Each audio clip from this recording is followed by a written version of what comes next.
still burns within the pages of the ancient Ethiopian Bible. Long before telescopes and maps of the heavens, there was one night when the sky itself seemed to breathe, a night when silence broke and the desert above Africa came alive with light.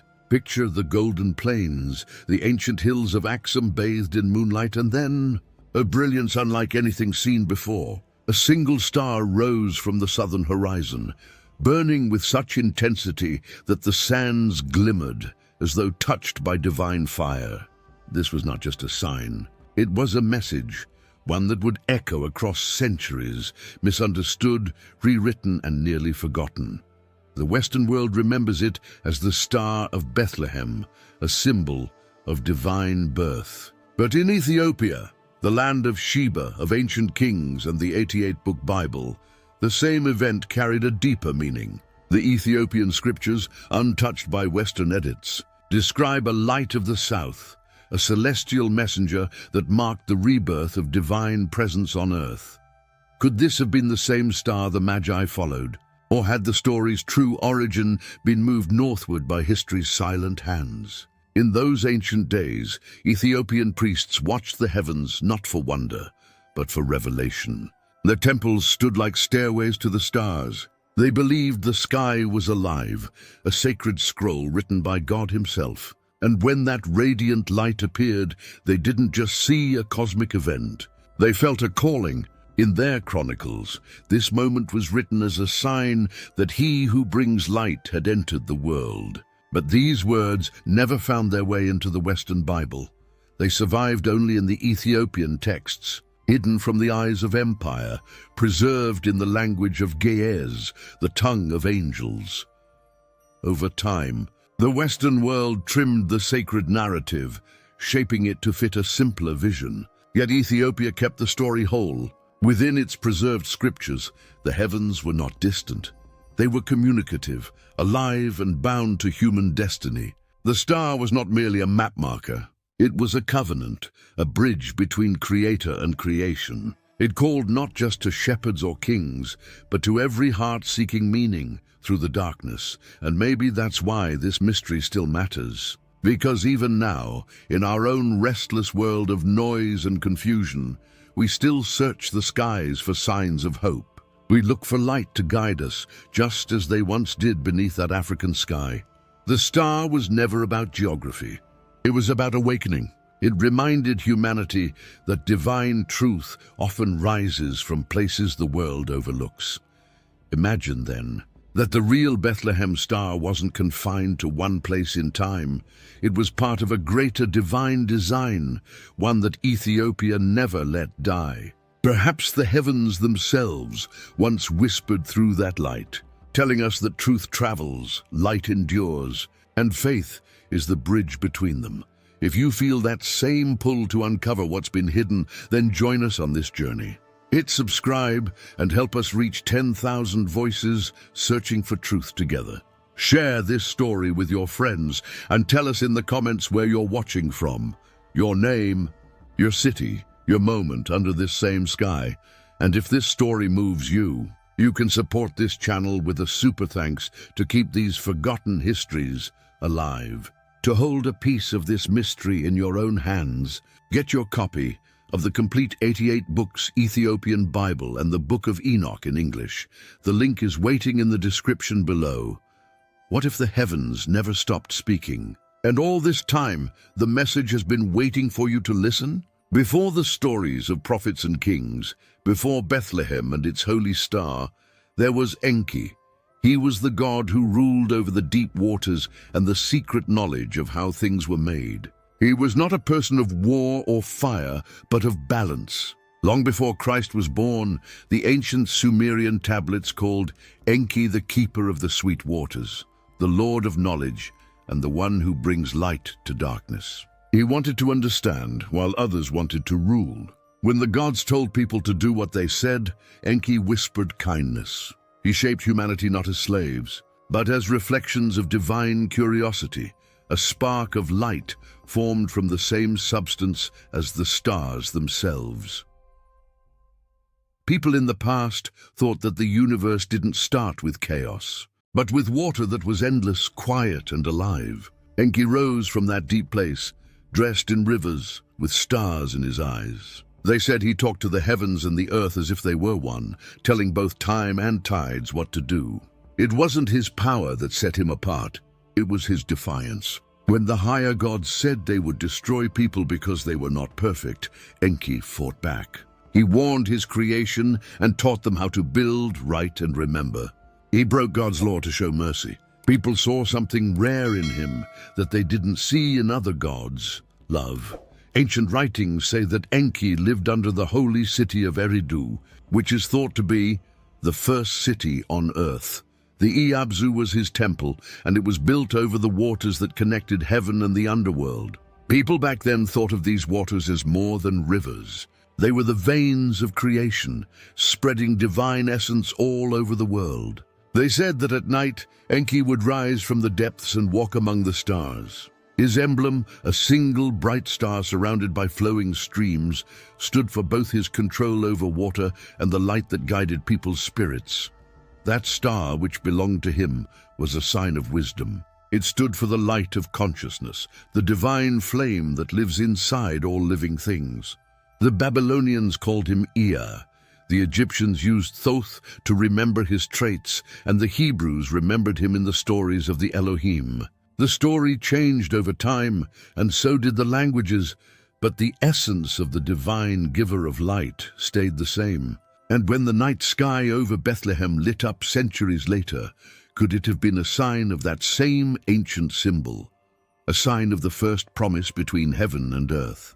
Enki was always the link between gods and people in Sumerian myths. He taught people how to talk, how to farm, how to build and write, how to heal, and how to bless. He wasn't far away. He was one of them. He was known as the friend of man and the Lord who listens, but his kindness made him enemies among his own people.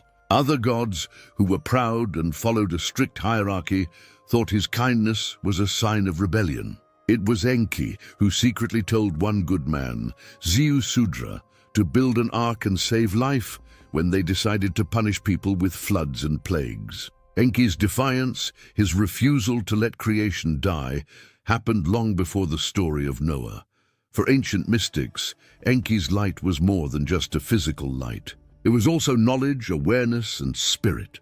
They thought that every star held his breath, and every drop of water showed his mind. He was the holy connection between the heavens above and life below.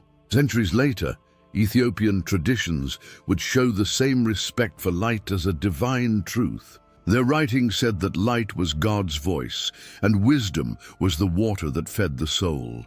It is not a coincidence that they look alike. It is the survival of an older language that used symbols instead of names. When we look into the history of this cosmic story, we see that Enki's legacy was never lost. It was rewritten. The Star of the Wise in ancient times turned into the Star of Bethlehem in later religions. What started out as a sign of knowledge and God's love grew into a sign of God's birth. The light that once marked Enki's agreement with people became the sign of a new agreement with a different name. The essence stayed the same, a heavenly light breaking through the night, saying that God is once again walking among mortals. But Enki's part in human memory faded away. Later religions that wanted to get rid of older gods gave him new names, changed his shape, and sometimes even made him look bad. People called his wisdom rebellion and his kindness deceit. But people who could read the old cuneiforms could see through the lies. They knew that Enki's rebellion wasn't against God. It was against cruelty. His goal was not to rule, but to bring things back to life. He was the perfect example of a divine teacher, someone who gives people both freedom and the moral strength to use it. Every major story about divine light, like the star over Bethlehem or the burning bush on Mount Sinai, has the same theme: light gives people knowledge. Light is a signal. Light is a sign of life. Light is forgiving.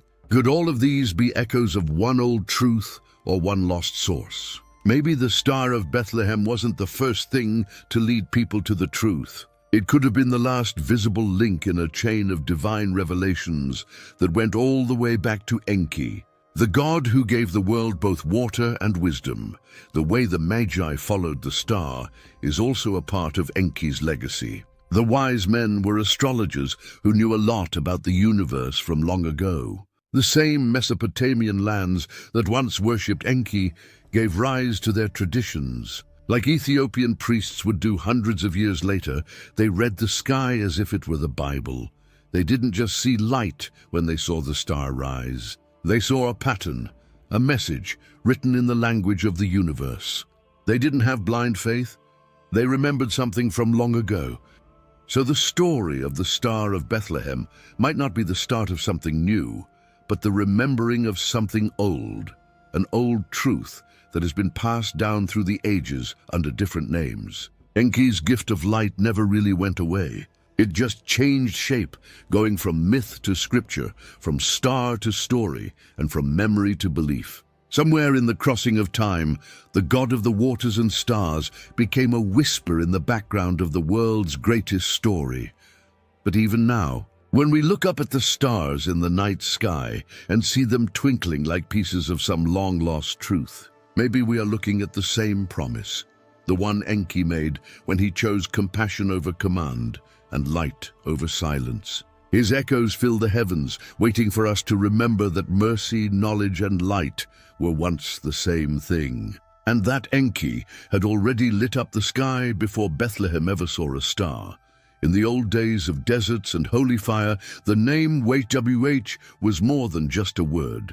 It was a force, a breath too sacred to say. Speaking it out loud was like stepping over the line between the living and the divine. The Hebrews called him I Am, which means the one who simply exists. He is beyond time, name, and understanding. To know his name was to know he was there, and to know he was there was to feel the living fire that burns through the fabric of the universe.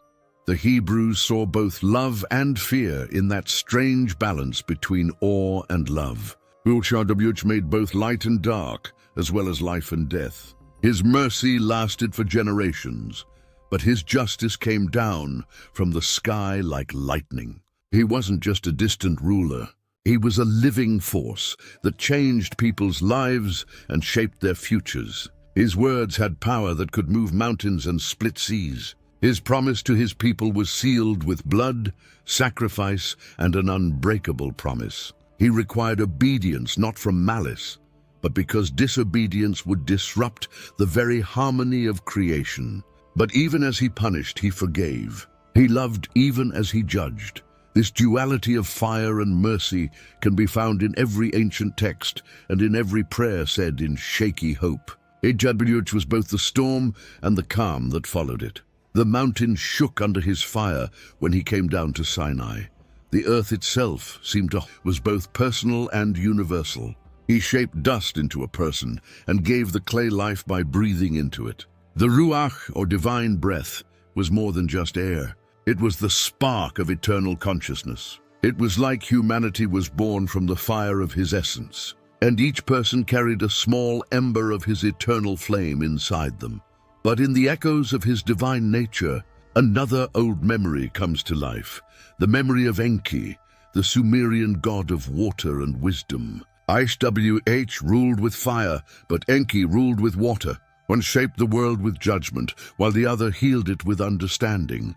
But at their core, both wanted to protect creation. Enki's waters came from the deep and made dry land fertile and gave wisdom to the lost. From above, YHWH's fire burned, cleaning hearts and making nations. Their areas of control, water and fire, seemed to be opposites, but they couldn't be separated. Both were powers of life and change. And in this balance lies a hidden truth. These two powers come together to make creation. The Sumerian tablets say that Enki was a rebel among the gods who went against the order of destruction to save people. He told the good people what was going to happen before the flood and helped them stay alive. YHWH also sends a flood in the Hebrew scriptures, but not out of spite. It was a divine reset that cleaned and renewed. But even there, a parallel starts to show up. In one story, God tells Noah to build an ark. In another, God tells man to do the same. Could these be different ways of telling the same cosmic story? Maybe the divine was never split up. It was just seen in different ways. 4 holy letters hide YHWH's name, which burns like a secret light through time. Enki's name, on the other hand, flows through myths and symbols like water. Both stand for the unfathomable mystery of creation, the source of wisdom, compassion, and life that we can't know. One gives orders that are written in stone, and the other tells secrets that are written in the flow of rivers. But both want to connect with people. Ethiopia makes Adam out of dust and breathes life into him. Enki forms people out of clay and divine essence. 2 actions, 1 goal: to bring together the divine and the mortal. Their stories don't come together in competition. They come together in harmony. When YHWH's fire met Enki's water, something amazing happened: balance.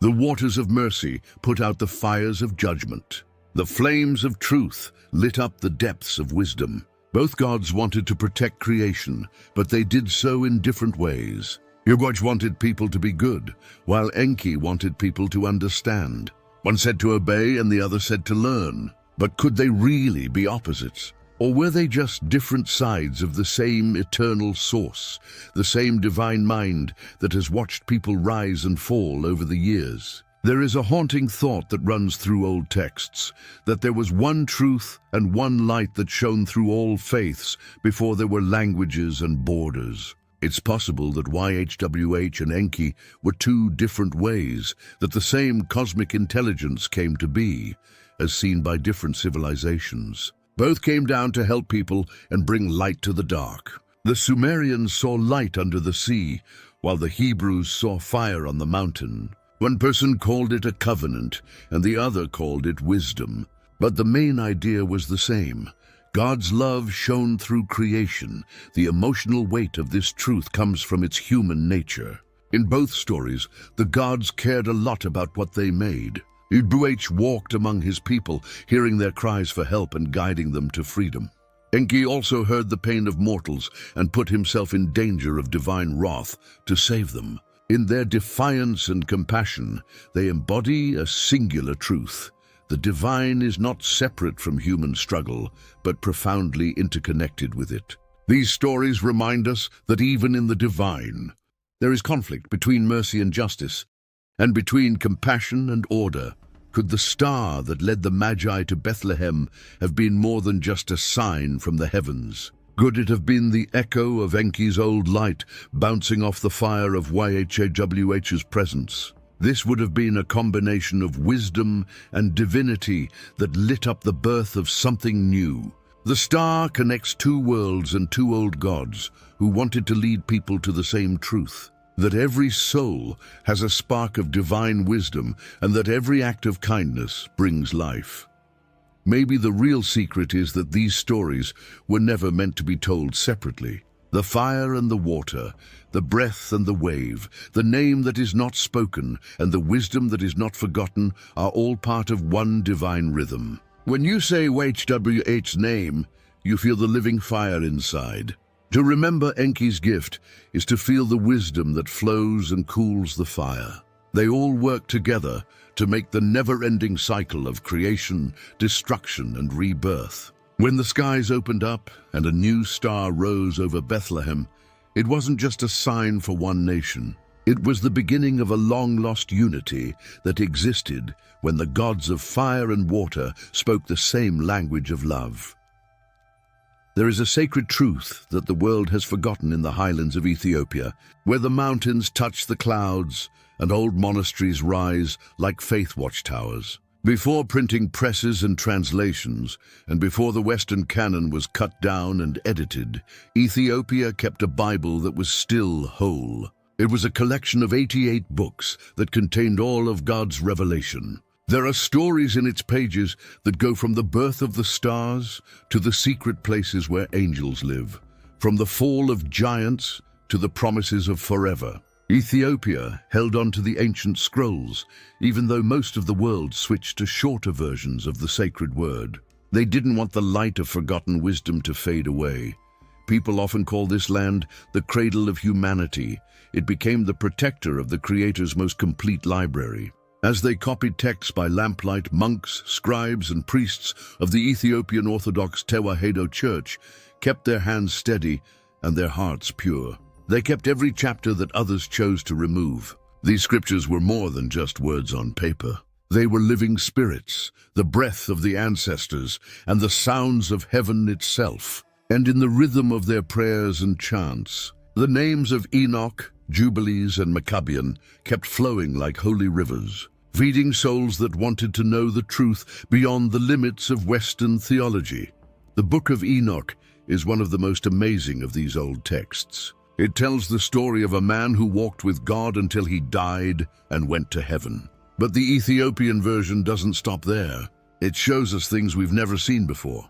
It talks about watchers, who are angels who came down to earth and taught people dangerous and divine things. It shows how the stars followed the rules of heaven and how light wrote the rules for how everything came to be. This book wasn't about superstitions. It was a record of the order of the universe, a link between heaven and earth. When Ethiopia chose to keep Enoch, it kept the memory of the oldest conversation between people and the stars. The Book of Jubilees is also a part of this holy collection. In Ethiopia, it is called Kufale.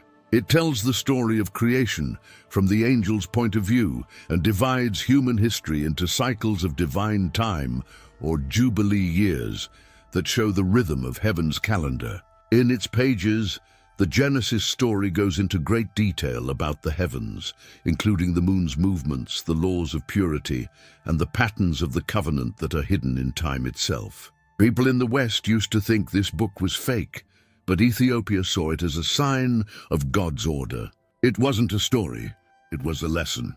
The Ethiopians learned from Kufale that time was sacred and that each generation was a note in the song of creation that never ends. Then there are the Maccabean, which are books of wisdom and war that not many people know about. These Ethiopian texts tell stories of faith that are much more intense than the Greek Maccabees in Western Bibles. The heroes of Maccabean are more than just warriors. They are defenders of truth against false gods and seekers of divine justice who remind people that fighting evil starts in the soul.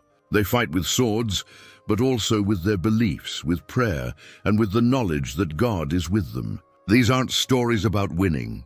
They're stories about standing up to empire, having faith that won't bend, and having courage. The Ethiopian scriptures are holy, not just because of what they say, but also because they go against the grain. Ethiopia did not change or cut out books to make a more convenient canon like other countries did.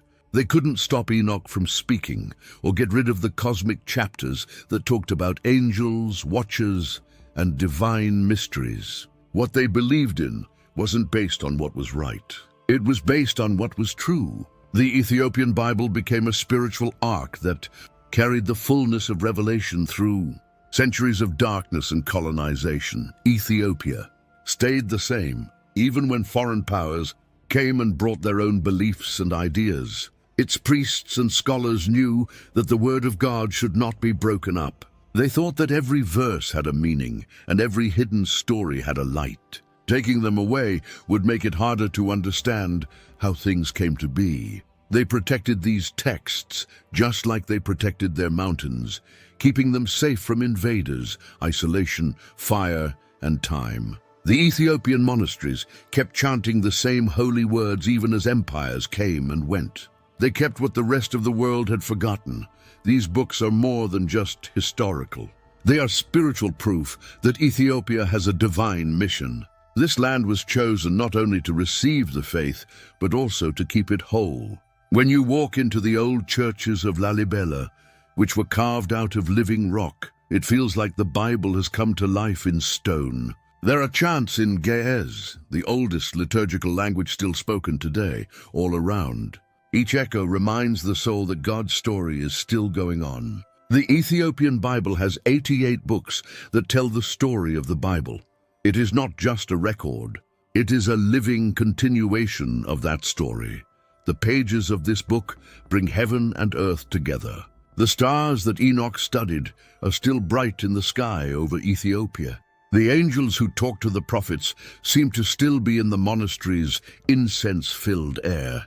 People who have faith and are oppressed still feel the words of Maccabean in their hearts. Every text has a rhythm, a pulse, a reminder that God's truth was never limited by human counsels or decisions. Ethiopia was the only place that kept the divine story whole, keeping chapters that show how big God's creation is. The West got rid of these chapters to make the mystery smaller and easier to understand. Opening the Ethiopian Bible is like opening a door to a world that is older than ours, a world where angels walked among people and the universe was full of God's plans. The book of Enoch's visions of glowing beings, the book of Jubilee's heavenly timelines, and the Maccabeans' call for spiritual strength all come together to make a cosmic tapestry of faith. It is a faith that sees the universe as one living temple, with every star as a prayer and every wind as a hymn. Ethiopia's spiritual independence comes from this preservation. The Ethiopian monks already knew that the voice of God speaks through the whole story, not a censored one. No empire, council, or foreign religion could change that. They thought that everything, from light and shadow to judgment and mercy to angels and mortals, was part of the same divine continuum. Their holy books weren't meant to make God easier to understand. They were meant to show how limitless He is.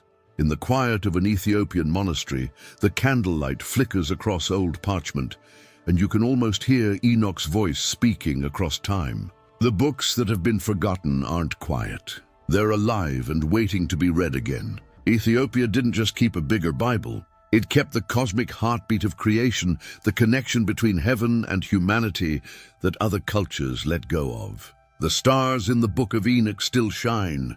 The angels in the book of Jubilees still watch. And the heroes in the book of Maccabeans still fight, not in a story, but in spirit. Ethiopia remembers a time when the world knew a divine order through the 88 books. This was a time when the universe was full of light, law, and love. The Western Bible tells part of the story, but Ethiopia's Bible tells the whole story. Not just a book, but the voice of forever echoing through the mountains, telling people to remember what they lost. The night sky went on forever, a velvet dome with 1,000 quiet witnesses shining down on it. 3 travelers studied the sky with hearts that beat in time with the stars. They were somewhere between the sands of Arabia and the highlands of Africa. They weren't the wise men in robes from paintings and Christmas stories. They were astronomer priests who could read the heavens like scripture. They had been looking at the stars for a long time, following the divine patterns that told of births, deaths, and changes in the universe. Then one night something moved, a light that didn't fit with the stars' normal pattern. It was alive with a pulse of divine fire breaking through time. The star didn't look like a weak light.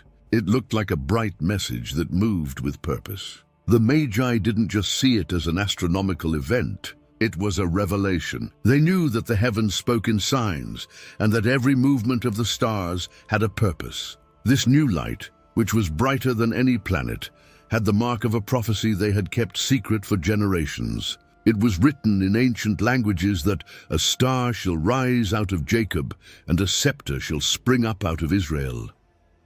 But this prophecy wasn't just for Israel. It could be found in the libraries of Persia, Babylon, and even Ethiopia, where faith and astronomy were linked.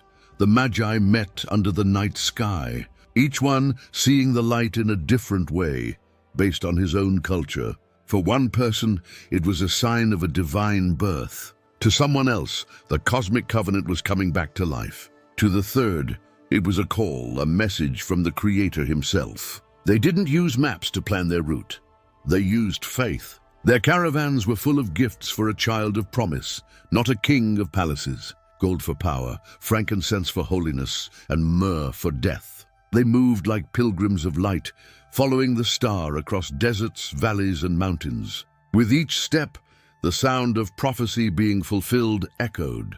It wasn't easy for them to get there. The star sometimes went behind clouds or below the horizon, so they had to rely on memory and faith. They crossed lands where people were suspicious, where kings ruled with greed and empires demanded loyalty. But they kept their eyes on the light and their souls on its message. People said that the Magi could hear the stars sing, a low hum of the universe that led them when they couldn't see. During those uncertain nights, they thought about what their ancestors had taught them. Those ancestors had studied in the holy libraries of Mesopotamia and the temples of Cush, where priests talked about the divine order that linked heaven and earth.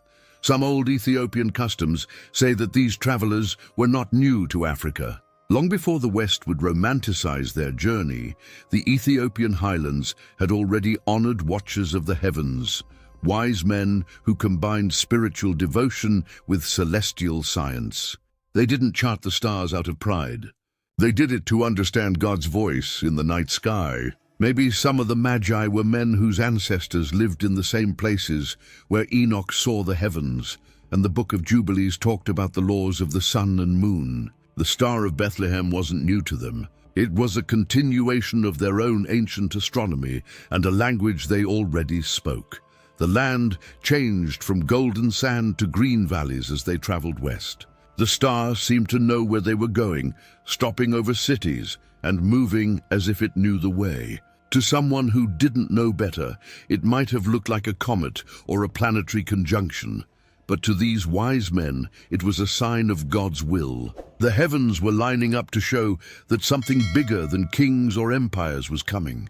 The birth of light in human form. This wasn't just a random event in the sky. It was the universe seeing the Creator enter his own creation.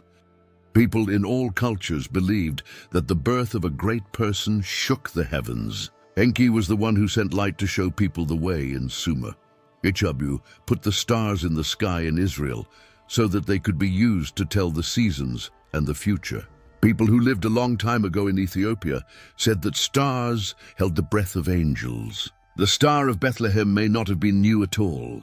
It may have been an old light that had come back to life, the same divine sign that had once shone over Enki's waters, Enoch's visions, and Abraham's covenant. It was like heaven had turned on its light again to let people know that God had not forgotten them. When the Magi finally got to Judea, the world around them looked the same: dusty streets, tired faces, and rulers who were scared. But in the middle of this normal world was something very special, a child whose presence stopped time. The star didn't take them to a palace. It took them to a simple home. And when they walked in, the air seemed to shake. The light that had led them across countries now shone in the eyes of the baby in front of them. For the first time, they got it. The star wasn't just above them. It had always been inside him. They bowed deeply, not to a king or queen, but to a God in the flesh. Gold stood for kingship, frankincense stood for divinity, and myrrh stood for sacrifice. The gifts weren't just random. They were prophecies that came true. Every offering talked about what was to come: the cross, power, and worship. The Magi's long and dangerous journey had brought them not only to a child, but also to knowledge. The Creator they had learned about in the stars was now right in front of them, breathing, watching, and smiling. The line between heaven and earth disappeared in that holy silence. The same forces that moved galaxies were now in the arms of a young mother. The same light that guided the Magi now flickered softly in the eyes of a baby. The men who used to read the stars now found their names in the Bible. For hundreds of years, they had looked to the heavens for meaning. But in that small room, they realized that meaning had been looking for them. The star faded as they left, not because it was gone, but because it had done what it was meant to do. It had brought them to the truth. Their dreams led them away from Herod's reach and deeper into faith on their way back. They would always remember that night and tell the story to others, who would one day tell it to people on other continents. In the West, it turned into a Christmas story. People in the East saw it as a sign of God's wisdom. But for the people of Ethiopia and ancient Cush, it was a reminder of what their ancestors had always known, that God's voice could be heard in the stars and his messages could be seen in the light.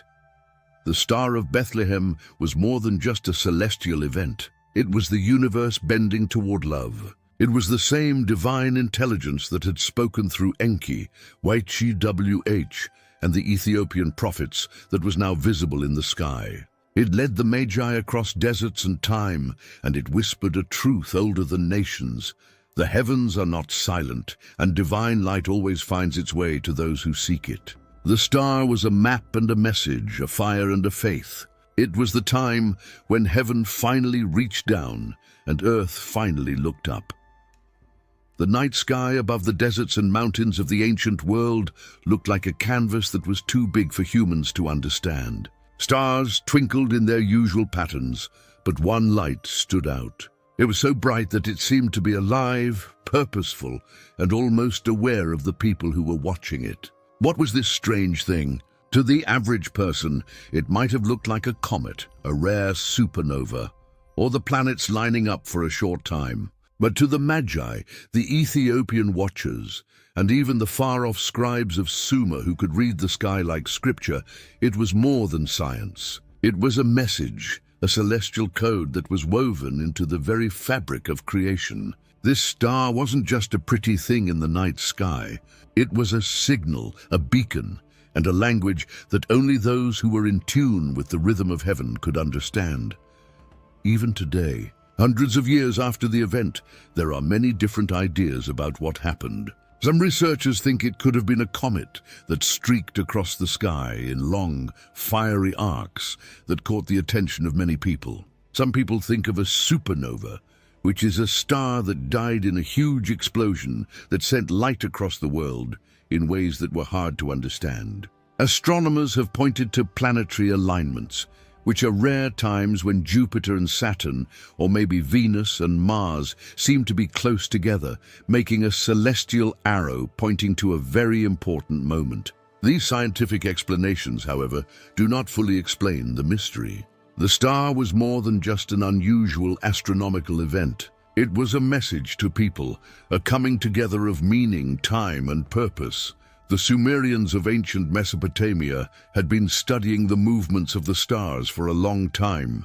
Enki, the god of wisdom and water, was said to give people knowledge of the stars by teaching them how to observe, measure, and understand them.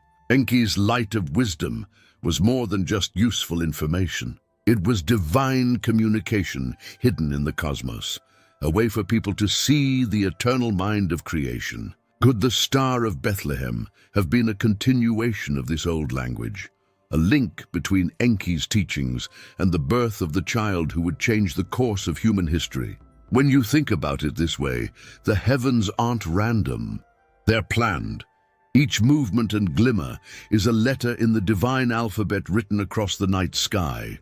The Ethiopian watchers had known about these signs for a long time. The Book of Enoch and other texts in the 88-book Bible talk about luminaries that move according to the law, not by chance. People say that the stars and planets carry messages, follow orders from heaven, and mark events on earth and in heaven. The star was not just a way to get to a certain place for them. It was also a way to understand themselves. Every angle, every path, and every sudden flash of brilliance had meaning that could be understood by people who had studied the cosmos, not just to see it, but to connect with it. It was like the universe had made a picture sentence, a code that needed to be figured out with both faith and wisdom. The idea that the Star of Bethlehem could have been divine light that normal people couldn't see adds a new level to the story. The Magi may not have just seen an astronomical event. They may have seen a higher intelligence interacting with the world. This light moved with purpose, stopping, changing, and leading, unlike the ordinary stars that move in predictable ways. It is said that it appeared to hover, move back and move forward at times, as if it knew how people saw it and made sure that those who were ready could follow it. This celestial event was different from others that repeat or fade without reason. It had a message that was specific to the moment, the birth of a king whose life would have an impact on history. Linking this event to Enki's light of wisdom shows that divine messages have been consistent over time. For thousands of years, the heavens have been the first library for people and the first place where God talks to people. Enki, in Sumerian mythology, knew how important it was to show wisdom to people who could understand it. He laid the groundwork for a language of the cosmos by teaching people how to look at things and figure out patterns in water and stars. The Star of Bethlehem, which shone hundreds of years later, may not have been a break in this code, but a continuation of it. A voice from heaven said, "The same hand that guides rivers and stars now guides this child." You need to look at the event in layers to see the star as a celestial code.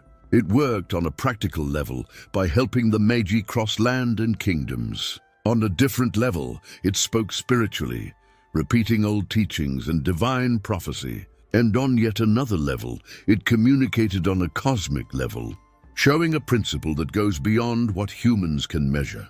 That God, or divine intelligence, writes messages in light, using the heavens as both the medium and the message. Every movement and every flash of brilliance was a character in a language that was always there, waiting for someone to see it. The coding of heaven is not random. It is planned and structured. The way planets line up, stars move, and comets appear are not just random events in the cosmic dance. The ancients knew that patterns repeat, that sequences are important, and that the sky can even send messages when the time is right. It wasn't a coincidence that the star appeared to the Magi, who had been trained for generations to read these patterns. It was a signal set up just for them, for this moment and for this child. And yet even for them, the message was complicated and needed to be thought about, understood, and believed. In this story, the scientific and the sacred cannot be separated. The celestial code works on both levels at the same time. A modern astronomer might see it as a conjunction, which is a rare alignment of planets. For someone looking for spiritual guidance, it is a sign, a bridge, and a sign of the presence of God. For those who combine both points of view, the astrologer priest, the Ethiopian scribe, and the Magi themselves, it is the best example of the universe as language, a message sent across space and time in many dimensions. When you start to decode this message, you get a sense of the scale of the intention. The universe itself is part of revelation. It guides the eyes of those who are ready to see and arranges events so that prophecy and reality meet. The star's brightness was both a sign and a mirror, showing how ready people were to see the sacred. It asked people to look deeper and not just see light and motion, but also meaning, fate, and God's timing. This heavenly language has always been there, but it only becomes clear enough for people to follow its threads every now and then. So, the Star of Bethlehem is more than just an interesting piece of history. It shows that there is always a conversation going on between heaven and earth, between what God wants and what people see. There is a common thread that runs through Enki's teachings in Sumer, the Ethiopian scribes who kept Enoch's visions, and the Magi who crossed deserts guided by light. The cosmos speaks, and those who are attuned can hear it. Every flash of light and every strange alignment has a story that needs to be told. The heavens are not quiet or random. They are a book written in the language of light that is waiting for people who can read its script. By following this heavenly code, the Magi became messengers, turning light into action, prophecy into journey, and stars into signs of the divine. The star was more than a guide. It was a teacher, a bridge, and a living message that linked the past, present, and future. It reminded people that the universe is not passive, that God can choose to show itself, and that the stars have always held wisdom, waiting for those who are brave enough to see, understand, and follow it. Enki moved through the waters of creation with a purpose that went against the rules of heaven. He was both feared and respected among the gods. He was a being of great wisdom, given secrets too dangerous for ordinary mortals, but also burdened with compassion for the weak creatures that walked the earth. He looked at people like a gardener looks at young trees, knowing their flaws, but being drawn to their potential. Enki couldn't just ignore humans when they messed up, like other gods who made sure people followed their rules. Even though his heart was divine, it beat in time with the lives he had helped shape. There was a conflict between duty and empathy, between loyalty to heavenly authority and the strong pull of love for creation. Legends say that Enki's rebellion wasn't just a simple act of defiance. It was a choice that was full of emotional complexity. The higher gods had set limits on Enki's knowledge and actions, and he was told never to go beyond them. But when famine, war, and hopelessness threatened people, he couldn't just sit there. He broke the rules of the universe by secretly sharing knowledge, giving civilizations hints of insight, and protecting them from disasters that would have destroyed them. He was on the edge of a knife with every act of quiet rebellion, risking God's wrath to protect life. He thought that following orders was pointless if it meant leaving behind the people who depended on him. The same people whose existence had led to the creation of water, stars, and the complex rules that govern the world. It really hits home to think of Enki as more than just a god of rules. He was a god who was afraid, thought about the consequences, but let mercy take precedence over duty. He told people in one story that the higher gods had sent a flood to cleanse the earth and give them a way to survive, even though the order was to destroy everything. Enki was different from other divine beings in that he was compassionate and acted on it in a planned and personal way. He didn't just tell people what to do. He did something about it. He made every decision with the possibility of disaster in mind, but he did so out of love, believing that life was sacred no matter how imperfect it was. The similarity to YHWH is striking. In the Hebrew story, God sees the flaws of people with both justice and mercy. When the world became corrupt and violent, God decided to send a flood to clean up the world. But YHWH, in his infinite wisdom, decided to protect Noah and his family, leaving behind a remnant to keep life going on earth. Like Enki, YHWH had to deal with the conflict between divine law and divine love. The flood wasn't random. It was a punishment meant to bring people back in line with moral and cosmic order. But there was an act of salvation in that judgment, a reminder that mercy and law are not separate things, but two parts of God's rule that work together. Enki's revolt can be seen as an earlier sign of this tension, a sign of the moral problems that would come up in later revelations. He acted in secret, knowing that his defiance would make other gods angry, but he felt he had to do it because it was the right thing to do. He thought that the health of all living things was the most important thing, even if it meant putting himself in danger or going against the heavenly hierarchy. Enki shows how complicated a god's emotions can be when they are both powerful and weak, all-knowing and bound by love. The old stories keep his inner struggle alive, showing a God who had to make moral choices, who worried about the consequences, and who still made the right choice to save lives. By making Enki more human, we can understand the divine in a way that makes sense to us. He feels sad when civilizations fall, happy when knowledge spreads, and worried when intervention might lead to retaliation. His rebellion is not reckless. It is planned and based on a deep understanding of what it means to be responsible and what the consequences will be. Enki shows that divinity is not a strict set of rules, but a living force that can understand others by putting his compassion above blind obedience. The stories remind us that even gods can have moral problems, and that the strength to act out of love can be at odds with the weight of cosmic power. Likewise, YHWH's merciful actions illustrate the complexity of divine judgment. The flood story isn't just meant to punish. It's also meant to teach people how to be obedient and strong. By saving Noah, God makes sure that things will go on, giving people hope in the middle of destruction. This is similar to how Enki acted. He stepped in just enough to protect the future while still respecting the larger order of creation. Both stories make a very important point, that compassion in divinity is not a sign of weakness, but the highest form of strength. The ability to balance power with love, law with mercy. and justice with protection.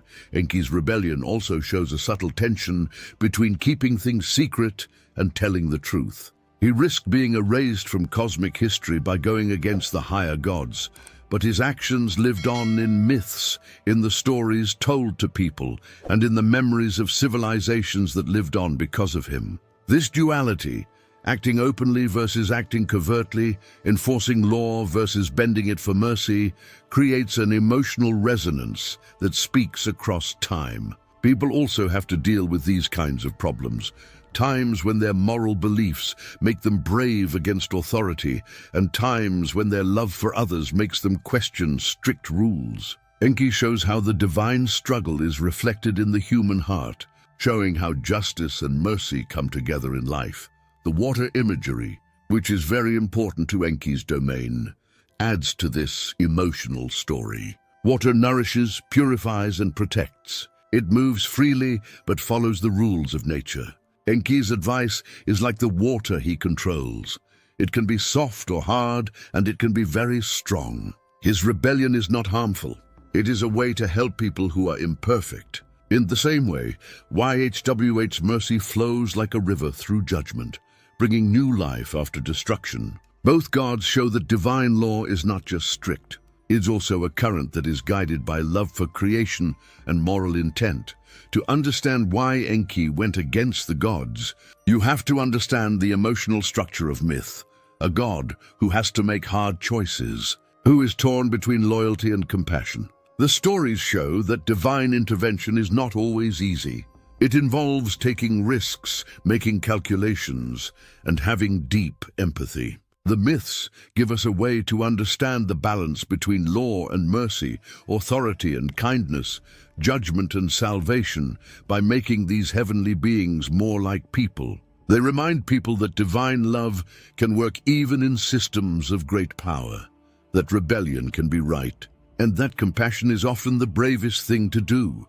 The convergence of Enki and YHWH in these narratives illustrates a compelling continuity. One teaches by going against the rules, while the other teaches by only saving certain parts of humanity.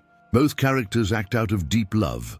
Both show that divine justice and compassion can exist together, and both show how deeply emotional intelligence is built into mythic storytelling. The Star of Bethlehem, the flood, and Enki's wisdom are not separate events. They are all part of a larger story about care, defiance, and guidance. Enki's story, with its deep emotions, shows us that the divine cares about us.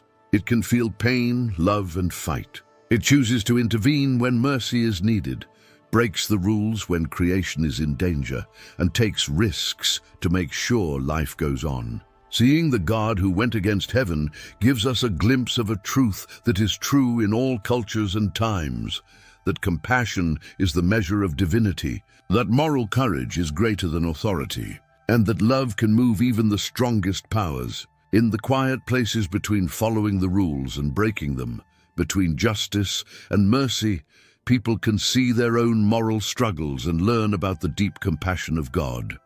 In the ancient world, names meant more than just identifying people. To say a name was to call forth presence, to call forth essence, and to put the speaker and the called in a relationship of recognition and authority. The divine name had a sound that was different from all the other names.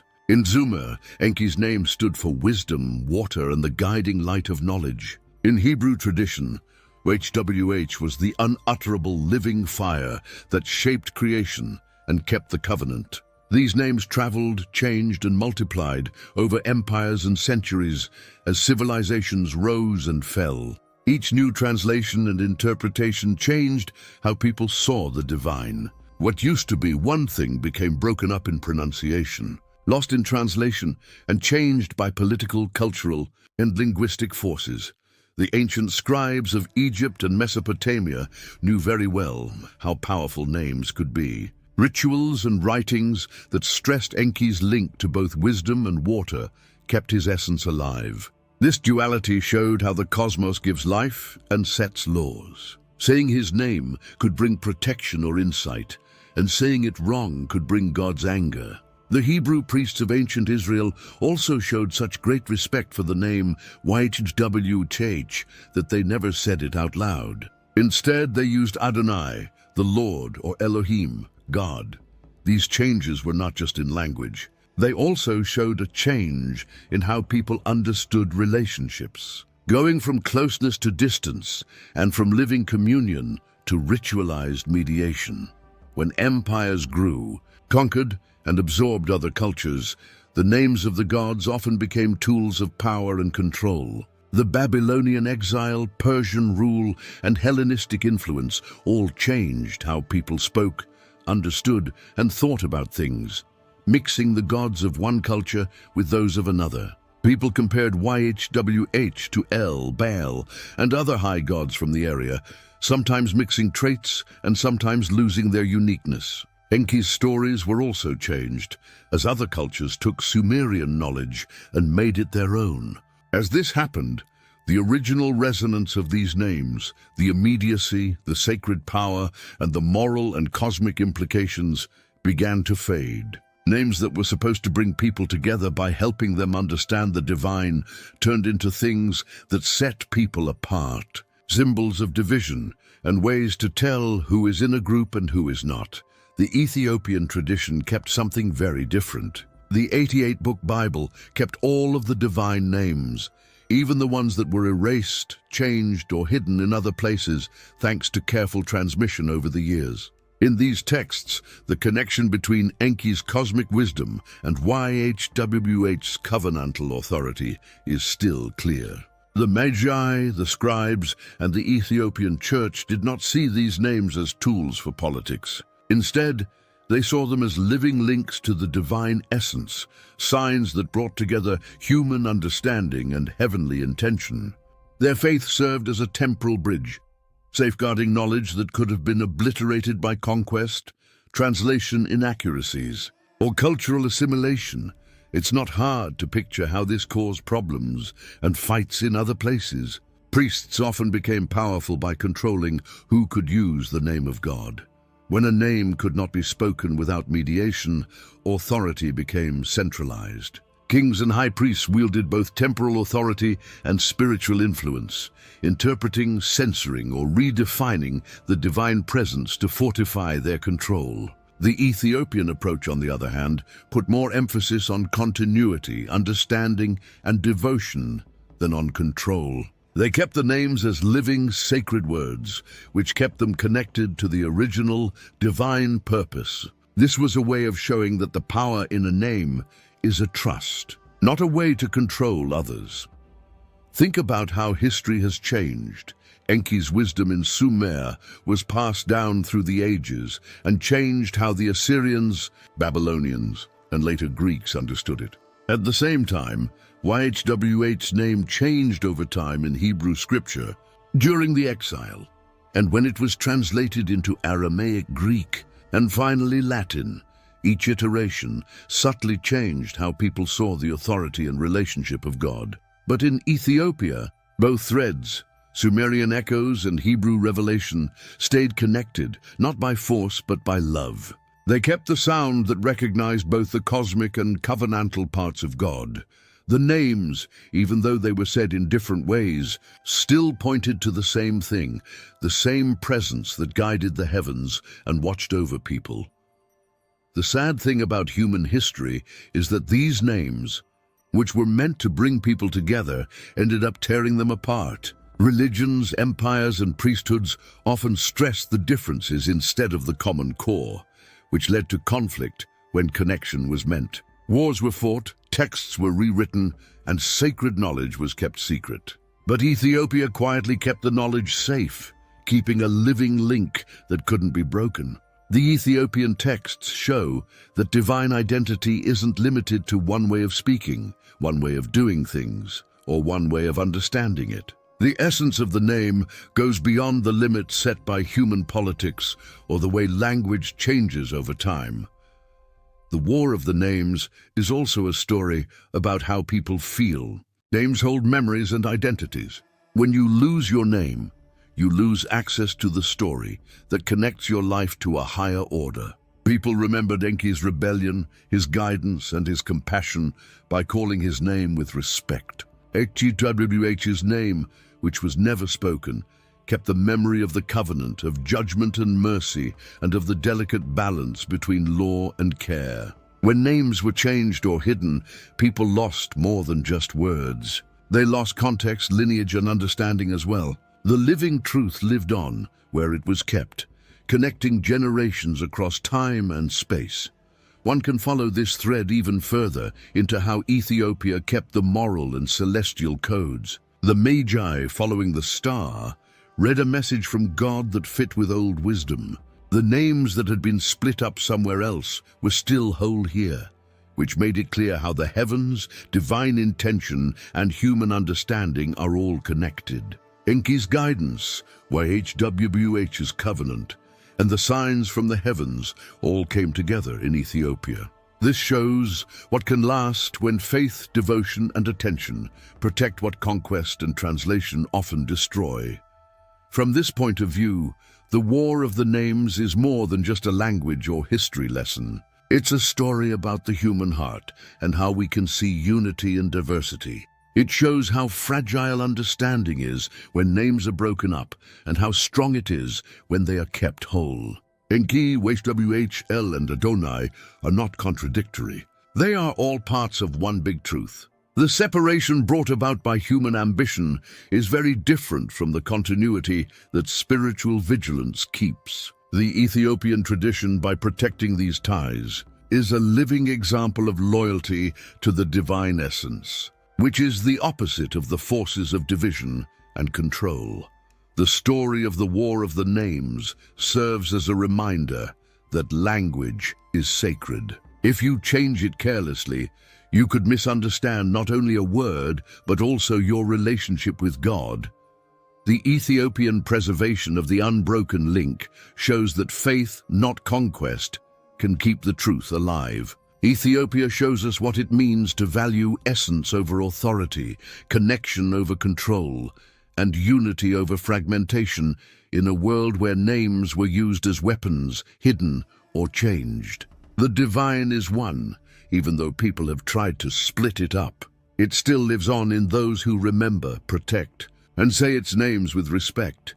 Long before the Star of Bethlehem caught the world's attention, Ethiopian prophets were already looking at the sky and figuring out what the movement of stars, planets, and comets meant. Their eyes, which had been trained over many generations, could see more than just the physical bodies in the sky. They could see a language of divine intention in the night sky. These prophets wrote down visions of light coming down from heaven, a bright sign that a new era was beginning, a covenant not just of law, but also of wisdom and spiritual insight.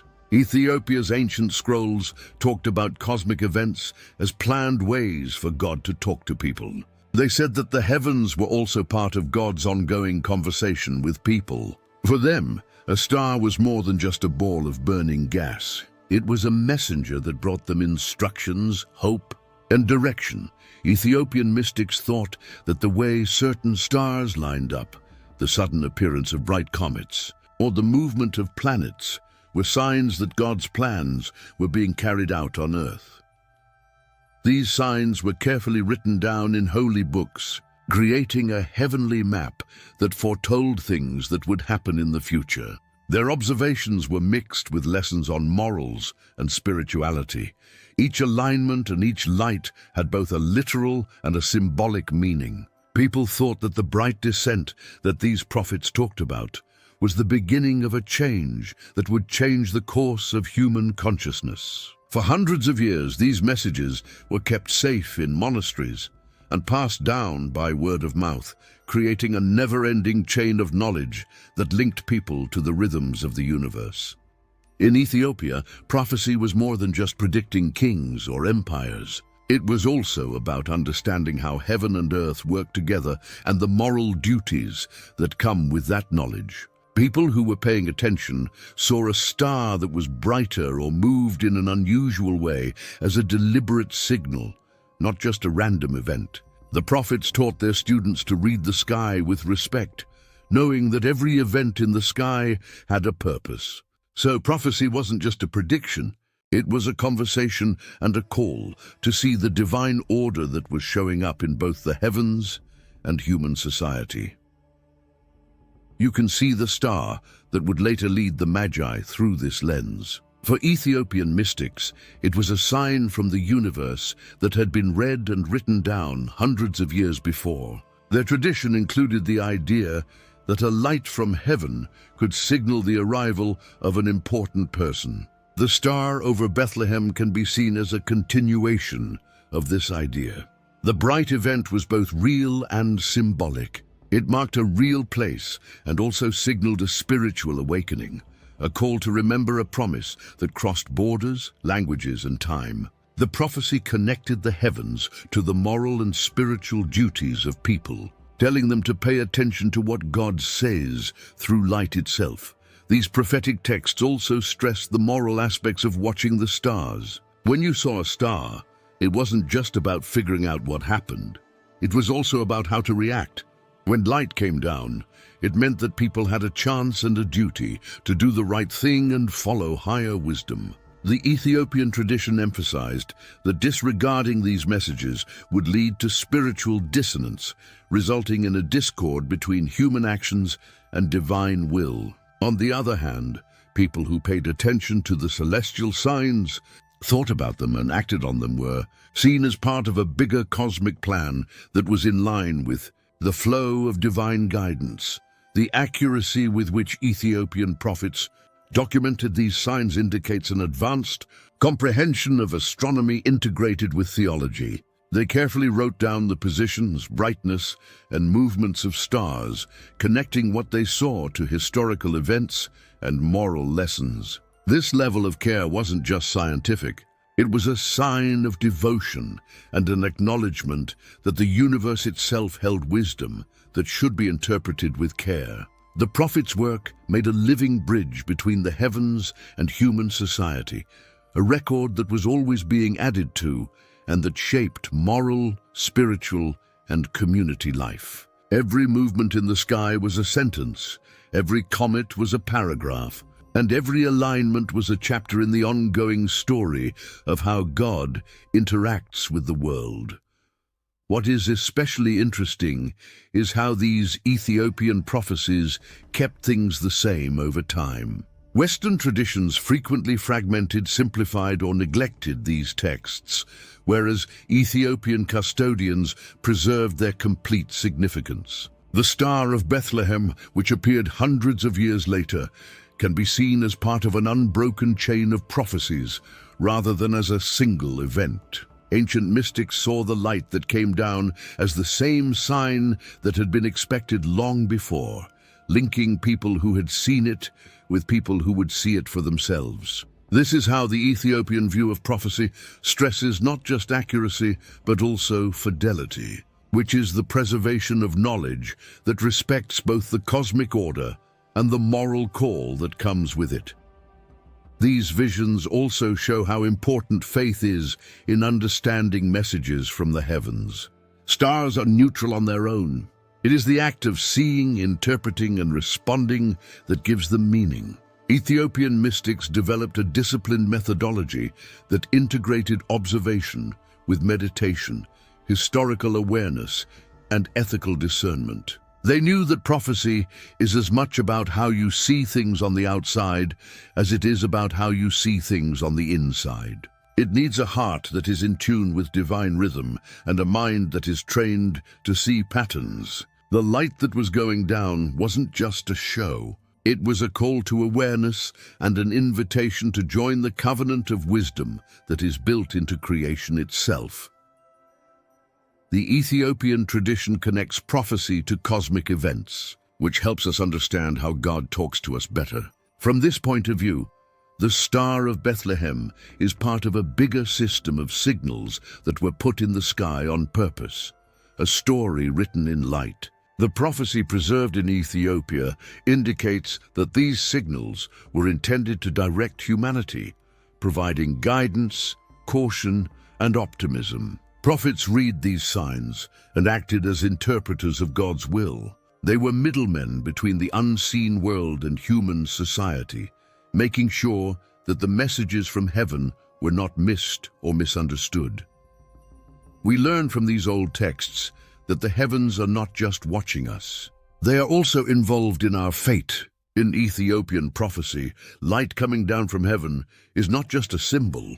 It is a real force that connects divine will with human history. People saw the alignment of stars, the strange brightness of light, and the order of celestial events as deliberate messages in a sacred language of light that required careful thought, devotion, and action. In this way, prophecy in Ethiopia was a mix of science and spirituality, astronomy and moral philosophy, observation and moral duty, all of which came together in one practice that brought people closer to God's purpose. This vision's continuity implies a perspective wherein time, space, and ethics are interconnected. People expected the Star of Bethlehem to be more than just a moment in history. They thought it would be the end of patterns that had been written in the sky for a long time. Ethiopian prophets saw the universe as a living library, a place where both knowledge and moral duty could be stored. To see the light coming down was to interact with that archive, to read and respond to a story that spanned generations, continents, and civilizations. Every star was a word in the story of creation. Every alignment was a sign of God's care, and every bright descent was a reminder that the heavens are watching over us as we go through life. By keeping these prophecies, Ethiopia kept a holy link between the prophets of the past and the people who would later see the star over Bethlehem. The mystics' interpretations of the heavens turned celestial events into a moral and spiritual conversation, making it clear that divine messages can be found in both the cosmos and religious texts. The descending light, the star that announced a king, and the prophetic vision that came before it all come together to form a single, coherent tradition. In this tradition, Ethiopia is the keeper of knowledge, wisdom, and cosmic insight. In Ethiopia's highlands, where mountains rise like guardians of the earth and rivers carve out old paths through valleys full of history, a tradition of wisdom stayed alive that the rest of the world would soon forget. This was the lineage of the Ethiopian Magi, an ancient priesthood that studied the scriptures and the stars at the same time. These Magi were not like the distant abstract figures that people in the West often think of. They were very much a part of their communities, and their knowledge was tied to the land, the stars, and the moral rhythm of society. They were astronomer scholars who had been studying both holy texts and the patterns of the stars since they were young. Their education connected divine law with cosmic order. The Ethiopian Magi were not just lookers. They were also interpreters, turning the language of heaven into words that people could understand. They saw the stars not as dead points of light, but as living signs and messengers of God's will. They studied scrolls, some of which were hundreds of years old and included all 88 books of the Ethiopian Bible. They also kept very detailed records of the sky. These writings and observations were one and the same. One could not fully comprehend the wisdom of the scriptures without an understanding of the heavens, just as one could not grasp celestial patterns without a foundation in spiritual law. The Magi saw prophecies written on scrolls and in the night sky, which made it possible for the divine and the earthly to talk to each other all the time. They had a lot of hard work to do during their training. Young scholars were taught math, astronomy, how to tell time by the stars, and how to read moral and spiritual symbols in the Bible. They also learned how to use their intuition, meditate and make moral judgments, because a star, no matter how bright, needed insight to be understood correctly. They learned to tell the difference between normal celestial events and those that had a special meaning, the small signs that showed divine intervention or revelation. The Ethiopian Magi were able to pick up on signals that others might miss because they were both strict and intuitive. This is why the journey of the Magi is so important. The star that led them was not just a random event or a single event in history. It was part of a long history of divine signs that Ethiopian magi had been taught to see for generations. They had gained wisdom over the years that allowed them to see not only the presence of a child, but also the birth of a renewed covenant. A light reborn in humanity that signaled hope, guidance, and change. The heavenly message had many layers. It pointed to a real place, predicted spiritual awakening, and contained moral and ethical guidance. You can picture the Magi's journey through the rough terrain of the Ethiopian highlands. They left temples and observatories on top of mountains, following both maps of the earth and maps of the heavens. The stars lit up the night sky, which looked like a canvas of divine intention above them. They read every alignment of planets and every streak of light in real time, creating a living story that guided their path. They brought along tools for measuring angles and keeping track of movements. But the real guide was the deep knowledge that had been passed down through the years. A gift of careful observation and spiritual sensitivity.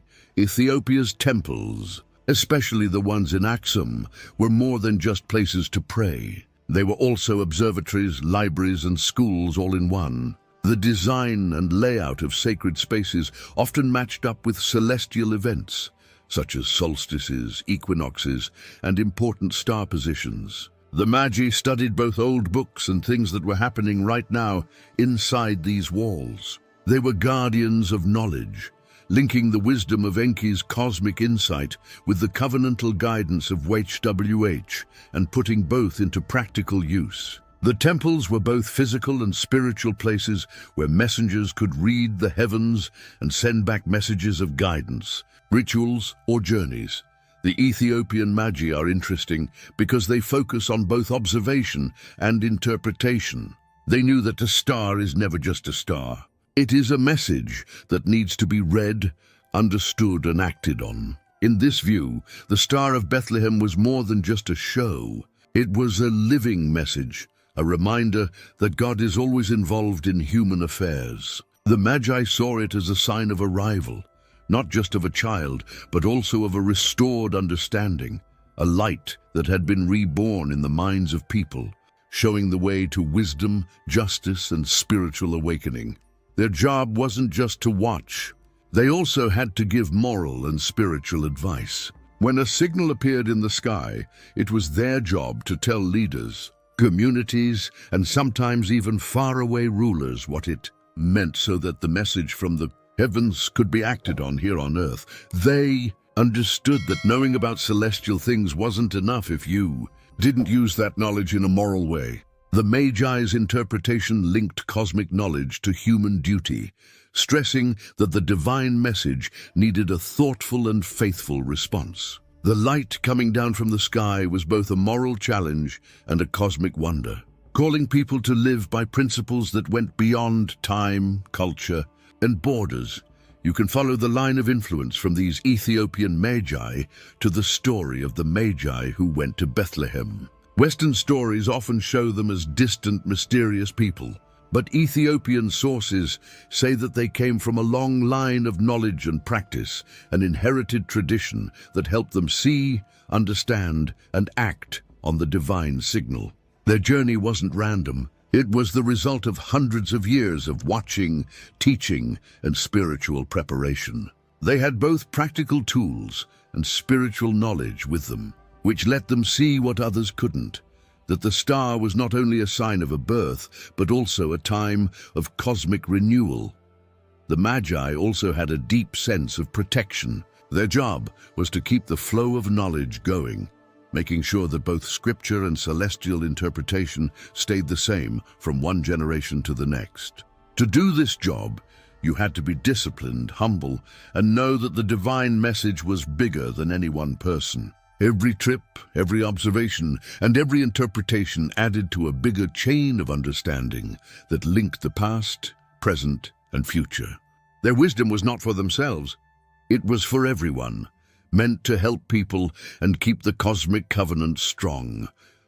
The Ethiopian Magi had a complete view of how God interacts with people because they studied both the Bible and the stars. They saw connections between ancient prophecies and modern events, and they saw light as both a physical phenomenon and a moral imperative. When you look at the Star of Bethlehem this way, it becomes part of a long line of events instead of a single miracle.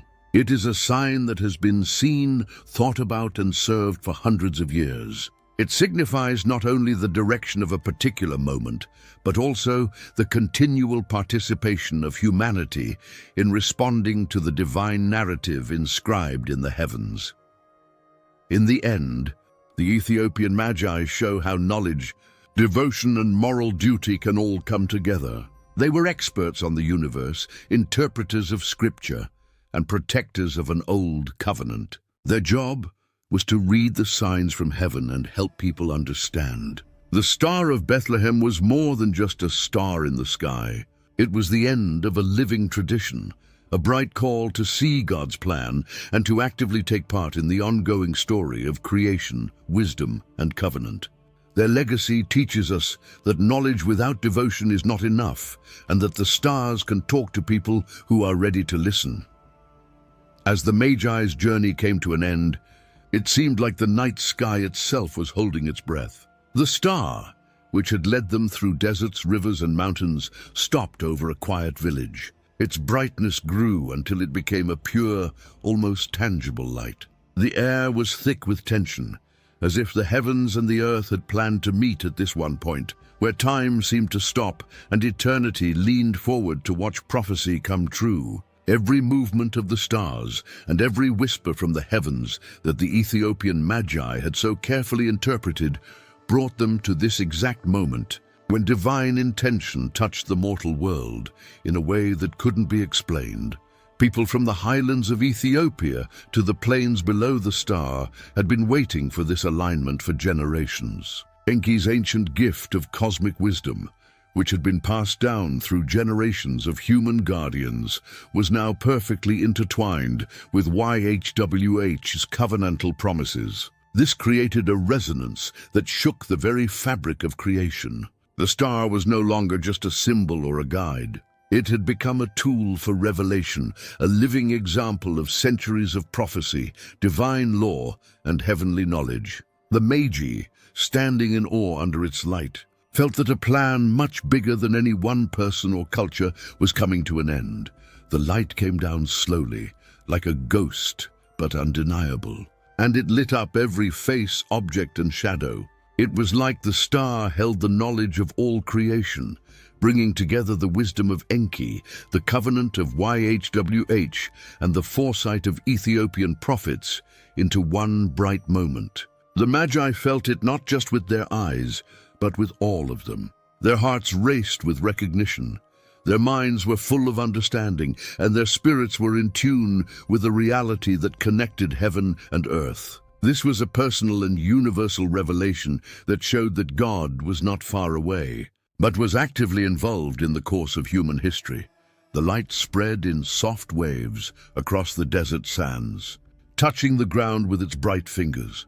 The ground seemed to move and bend in response to the celestial event. The Magi, who had been taught how to read and understand signs since they were young, saw the signs in this light, the celestial code. The patterns in the light were like those in old scrolls. The constellations were in the same places they had been for hundreds of years, and there was a faint hum in the air that only those who were ready to hear it could hear. The location of the planets, the color of the star, and the brightness of the glow were all carefully chosen to tell a divine story that had been going on for a long time without anyone knowing it. Emotion swept through the Magi, mixing awe and humility. This was a moment that was beyond what people could understand, but it needed to be acknowledged and acted upon. They knelt down, raised their hands in recognition, and tried to understand the full weight of what they were seeing. It was a meeting of the earthly and the divine, where every prophecy written in Ethiopian scripture, every alignment read from the heavens, and every promise from YHWH came together in a single point of revelation.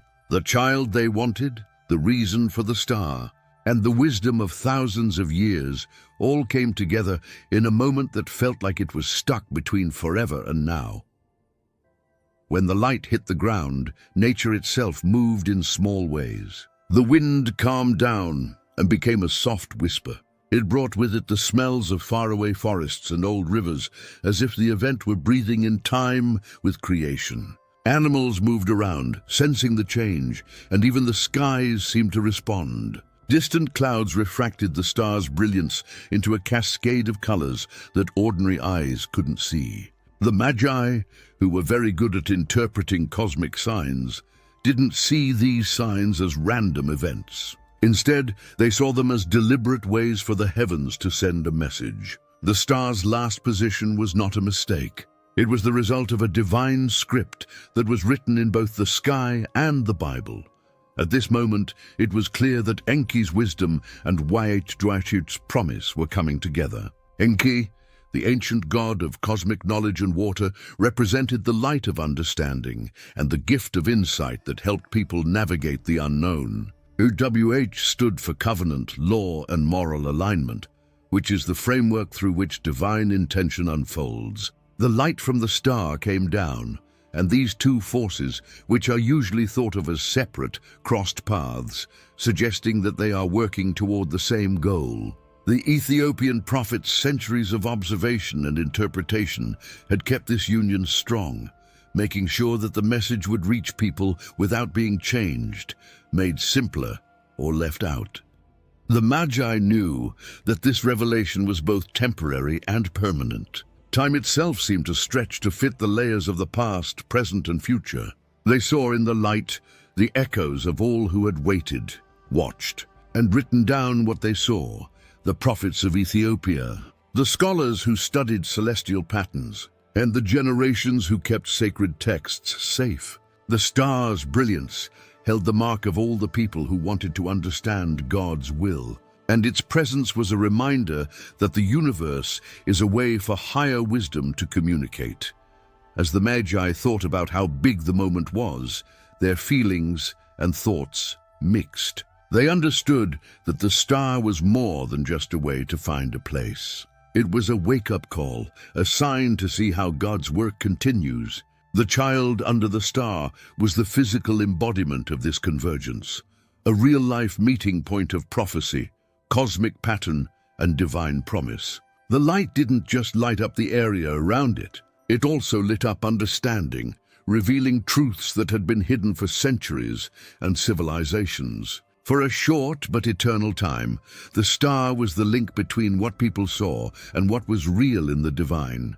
The air itself seemed to be filled with holy energy.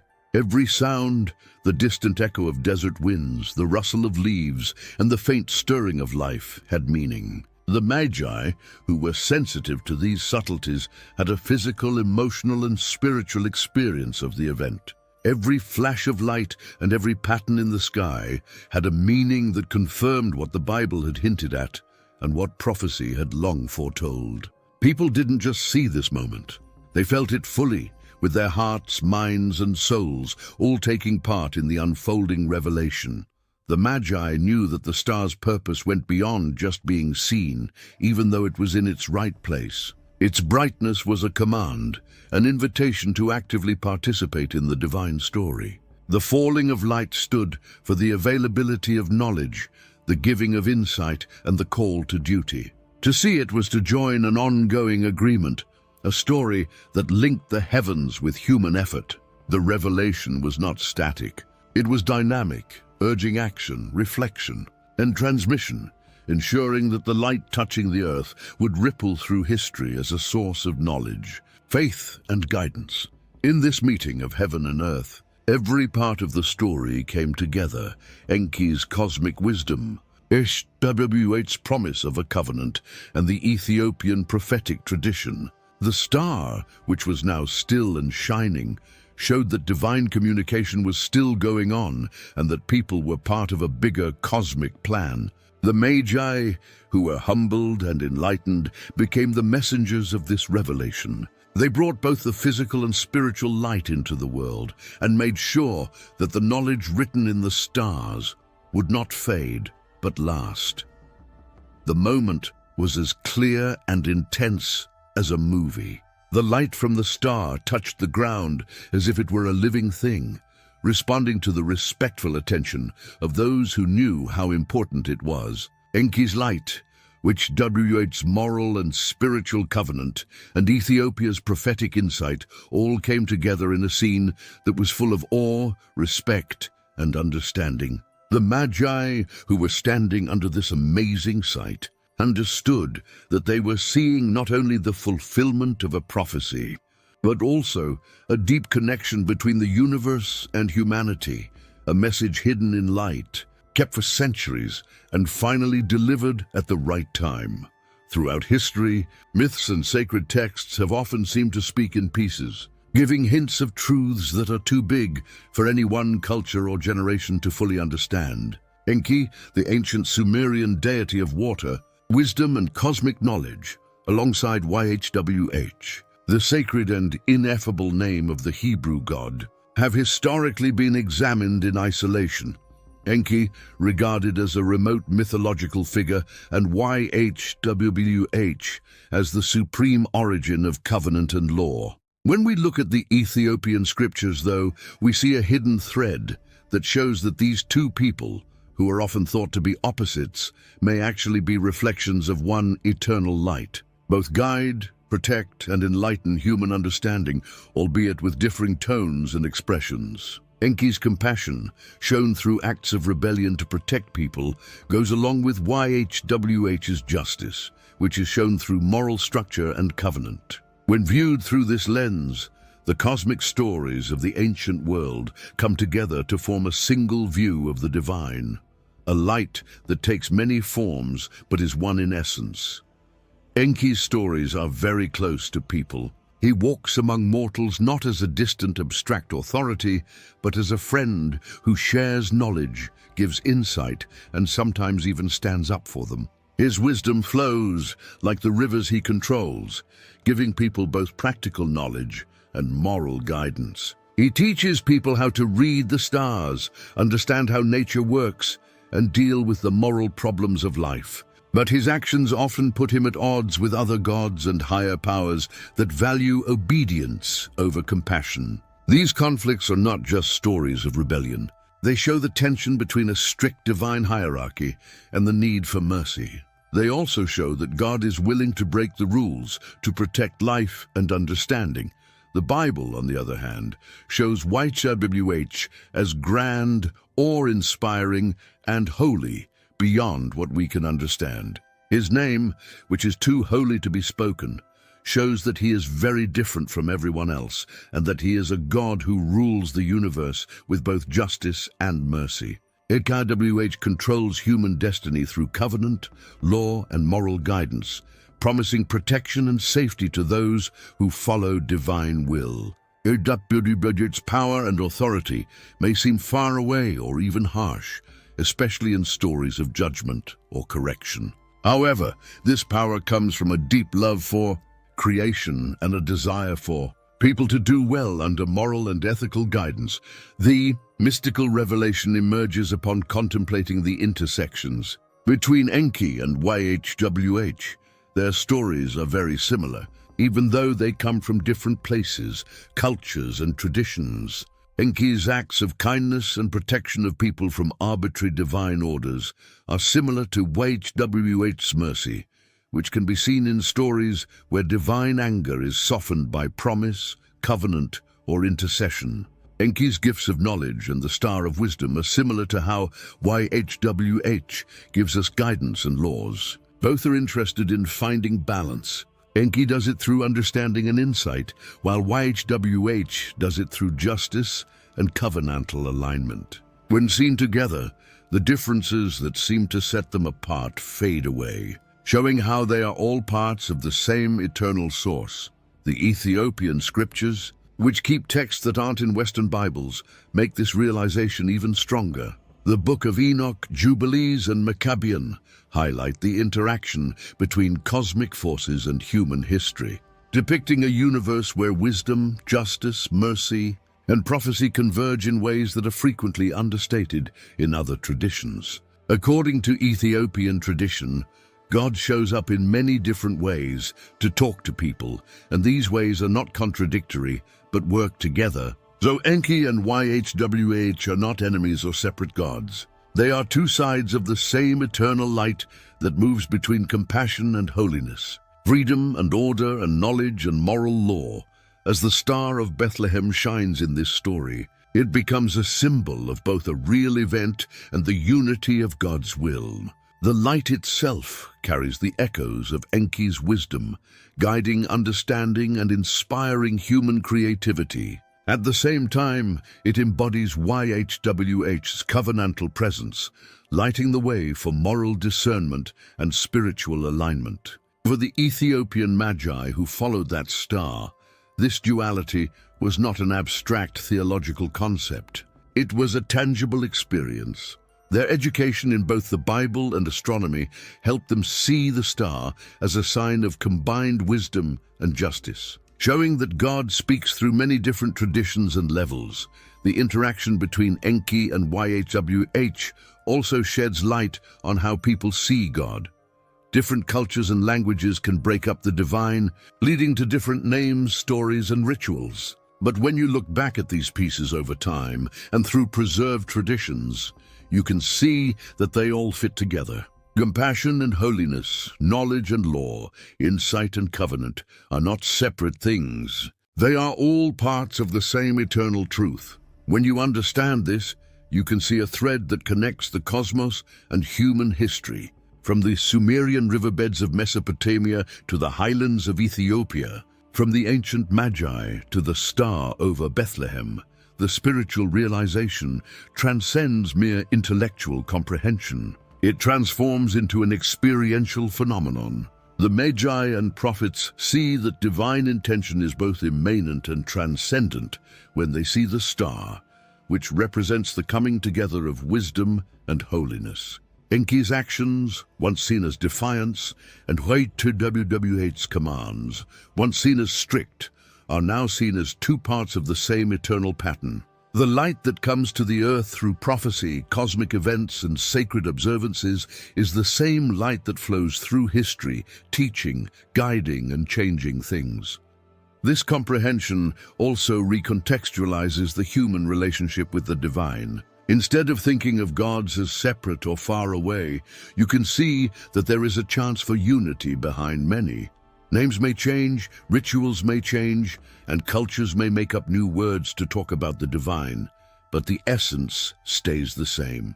Enki and YHWH, through their unique narratives, illustrate that the divine modifies its expression to align with human perception, while remaining fundamentally consistent in purpose. Compassion is always linked to holiness, wisdom is always linked to justice, and love is always linked to guidance. As we follow the paths of Enki and YHWH, we see a pattern. The eternal light shows itself through interaction with creation, through gifts of understanding, and through the moral framework that keeps life going. The preserved texts and prophetic insights found in Ethiopian scriptures help us see this unity more clearly. They show that the Star of Bethlehem was not just one symbol, but the result of cosmic and historical forces coming together. It was a moment when wisdom and justice came together in a way that was clear to everyone, teaching us that the divine is complex, but still one in essence. In the end, the mystical interpretation shows that Enki's compassion and YHWH's holiness were never meant to be seen as two different things. They are two ways of showing one eternal light that guides, shapes, and protects all of creation. Enki gives insight and understanding, while YHWH gives structure and moral guidance. One shows mercy, while the other shows law. Together, they make up a complete picture of God as the source of all life, all wisdom, and all promises made in the covenant. Understanding this unity changes how people read history and scripture, as well as how they see the divine in their own lives. In this way of looking at things, the star that once lit up a faraway child in Bethlehem becomes a sign of the coming together of all divine intentions. Compassion and holiness, wisdom and justice, Enki and YHWH, the eternal light has many faces but only one heart. When people understand this, they see a thread that connects heaven and earth, the past and the present, wisdom and covenant. This shows that the divine is both many and one. The star that shone over Bethlehem has never really gone away, even though history is quiet. Its light, even though it has been gone for hundreds of years, still ripples through time, bringing with it a message that is not limited to one time, place, or culture. For individuals who examine the Ethiopian scriptures, follow the teachings of Enki, or contemplate YHWH's covenant, this star transcends mere historical significance. It is a symbol, a bright thread that links the universe to the human soul. It reminds everyone who sees it that light, divine, eternal, and transformative, exists not only in the heavens, but also in each of us. The path of the star is like the path of the human spirit.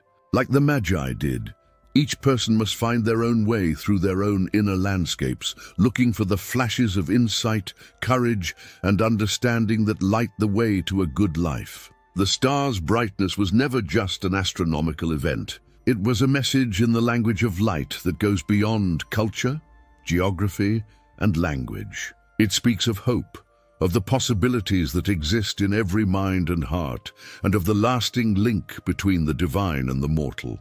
To see it, you have to look beyond the usual, listen beyond the noise of the world, and be open to the quiet truths that come to light when you observe and think about them.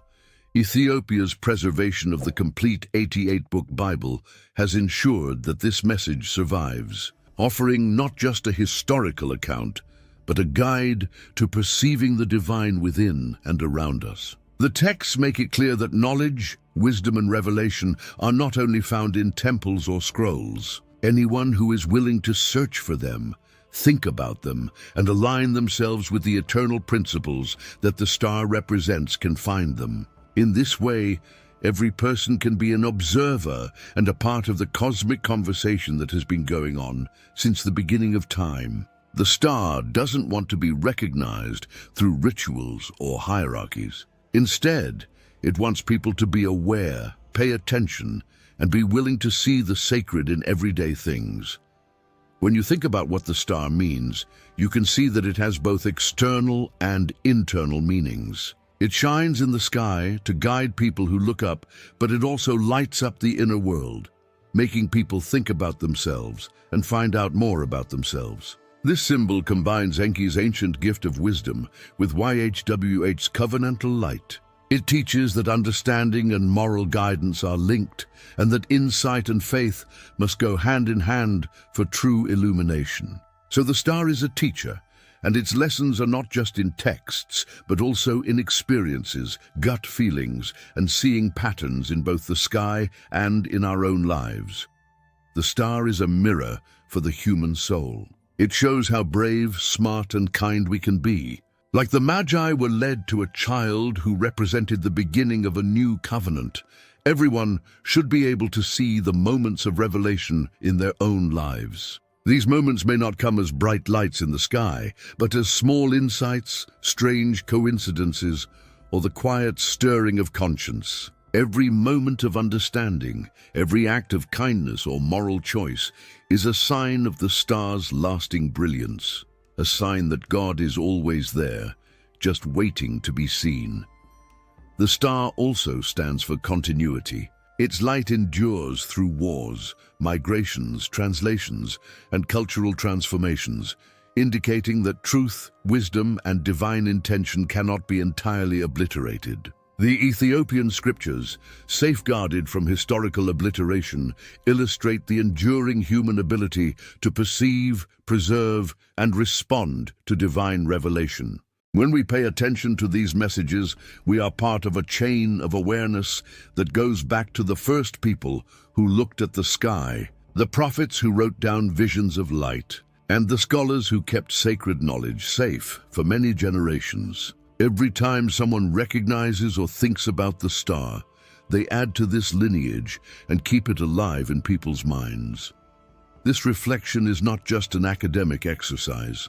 It is a call to get involved with life and faith, To see the star is to realize your own potential and understand that wisdom, insight, and bravery are not just for the wise or the holy.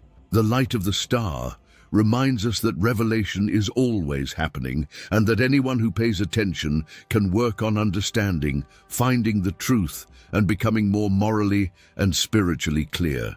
It asks people to stay curious, question what they think they know, and look for hidden patterns in the Bible, the universe, or their own hearts. This everlasting light also asks for humility. The star doesn't make a big deal about itself. It invites people to look at it and think about it. Like the Ethiopian Magi, people should approach wisdom with respect, patience, and an open mind.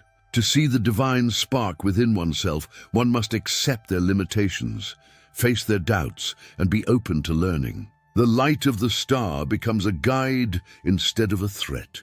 It is a soft light that encourages both personal growth and a deeper connection to the larger currents of life. When you think about the star, you naturally see movie-like images. You can picture the dark highlands of Ethiopia with a bright point in the sky that casts soft reflections on the earth, rivers, and old cities. The glow affects everyone in the same way, but how people see it depends on their level of awareness, point of view, and willingness to accept it. Some people see it as a sign from the heavens of things that have happened in the past, while others see it as a symbol of inner awakening. For those who are in touch with both tradition and intuition, it is both a bridge between the cosmos and the soul, and a bridge between prophecy that has been written down and lived experience. The star is still shining, not just as a historical marker, but also as a lasting symbol of the divine potential that exists in all life. This means that both viewers and seekers are welcome to actively engage with the star's legacy. Meditating on the scriptures, thinking about how history and prophecy work together, and watching natural patterns are all ways to understand the star's message. Every time you make an ethical choice, try to understand something or feel real empathy and connection, you are echoing the light that first showed the Magi the way. The star teaches that the divine is participatory. It calls for people to be aware of it and respond, starting a conversation that goes on in both time and space. In the end, the Ethiopian tradition's Star of Bethlehem is more than just a historical or astronomical event. It is a reminder of the light that lives on in all of us. It teaches that God's wisdom, compassion, and guidance are not far away, but are in every heart that is open to seeing them. It calls on the viewer to keep asking questions and thinking about them, to grow their faith and curiosity, and to see how closely the universe and the soul are connected. Its brilliance lives on, not as a memory of the past, but as a living presence that guides and inspires people to seek, understand, and shine.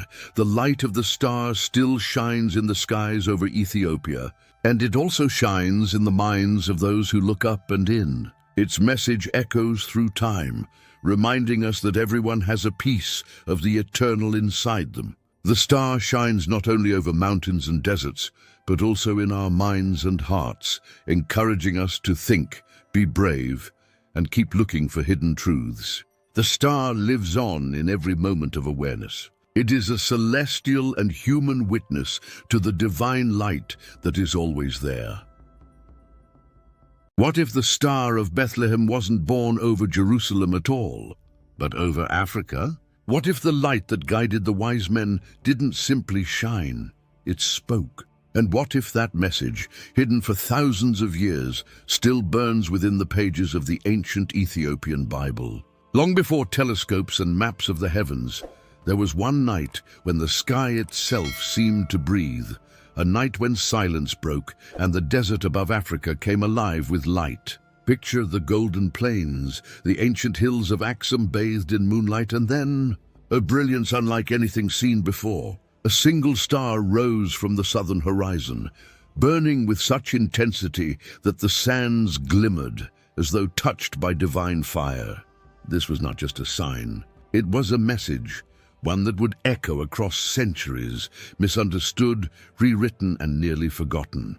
The Western world remembers it as the Star of Bethlehem, a symbol of divine birth. But in Ethiopia, the land of Sheba, of ancient kings and the 88-book Bible, the same event carried a deeper meaning. The Ethiopian scriptures, untouched by Western edits, describe a light of the south, a celestial messenger that marked the rebirth of divine presence on earth. Could this have been the same star the Magi followed? Or had the story's true origin been moved northward by history's silent hands? In those ancient days, Ethiopian priests watched the heavens not for wonder, but for revelation. Their temples stood like stairways to the stars. They believed the sky was alive, a sacred scroll written by God himself. And when that radiant light appeared, they didn't just see a cosmic event.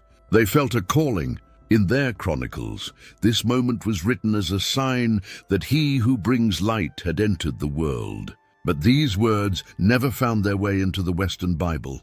They survived only in the Ethiopian texts, hidden from the eyes of empire, preserved in the language of Ge'ez, the tongue of angels. Over time, the Western world trimmed the sacred narrative, shaping it to fit a simpler vision. Yet Ethiopia kept the story whole. Within its preserved scriptures, the heavens were not distant. They were communicative, alive and bound to human destiny. The star was not merely a map marker. It was a covenant, a bridge between creator and creation. It called not just to shepherds or kings, but to every heart seeking meaning through the darkness. And maybe that's why this mystery still matters. Because even now, in our own restless world of noise and confusion, we still search the skies for signs of hope. We look for light to guide us, just as they once did beneath that African sky. The star was never about geography. It was about awakening. It reminded humanity that divine truth often rises from places the world overlooks. Imagine, then, that the real Bethlehem star wasn't confined to one place in time. It was part of a greater divine design, one that Ethiopia never let die. Perhaps the heavens themselves once whispered through that light, telling us that truth travels, light endures, and faith is the bridge between them. If you feel that same pull to uncover what's been hidden, then join us on this journey. Hit subscribe and help us reach 10,000 voices searching for truth together. Share this story with your friends and tell us in the comments where you're watching from, your name, your city, your moment under this same sky. And if this story moves you, you can support this channel with a super thanks to keep these forgotten histories alive.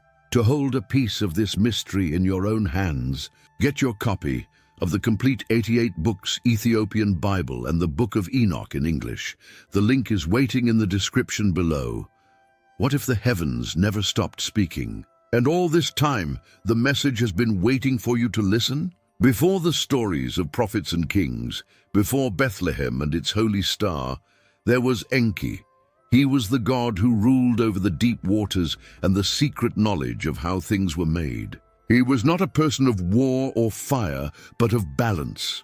Long before Christ was born, the ancient Sumerian tablets called Enki the keeper of the sweet waters, the Lord of knowledge, and the one who brings light to darkness. He wanted to understand, while others wanted to rule. When the gods told people to do what they said, Enki whispered kindness. He shaped humanity not as slaves, but as reflections of divine curiosity, a spark of light formed from the same substance as the stars themselves. People in the past thought that the universe didn't start with chaos, but with water that was endless, quiet, and alive. Enki rose from that deep place, dressed in rivers, with stars in his eyes. They said he talked to the heavens and the earth as if they were one, telling both time and tides what to do. It wasn't his power that set him apart. It was his defiance. When the higher gods said they would destroy people because they were not perfect, Enki fought back. He warned his creation and taught them how to build, write, and remember. He broke God's law to show mercy. People saw something rare in him that they didn't see in other gods: love. Ancient writings say that Enki lived under the holy city of Eridu, which is thought to be the first city on earth.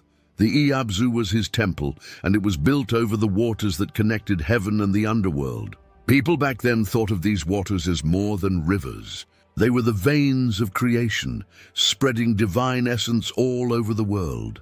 They said that at night, Enki would rise from the depths and walk among the stars. His emblem, a single bright star surrounded by flowing streams, stood for both his control over water and the light that guided people's spirits. That star, which belonged to him, was a sign of wisdom. It stood for the light of consciousness, the divine flame that lives inside all living things. The Babylonians called him Ea. The Egyptians used Thoth to remember his traits, and the Hebrews remembered him in the stories of the Elohim. The story changed over time, and so did the languages, but the essence of the divine giver of light stayed the same.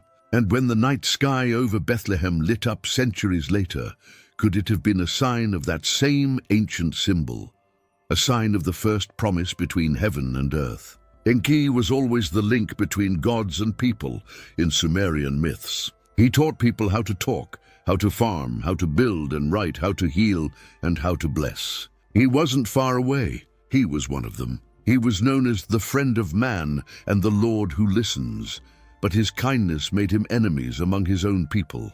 Other gods, who were proud and followed a strict hierarchy, thought his kindness was a sign of rebellion. It was Enki who secretly told one good man, Ziusudra, to build an ark and save life when they decided to punish people with floods and plagues. Enki's defiance, his refusal to let creation die, happened long before the story of Noah.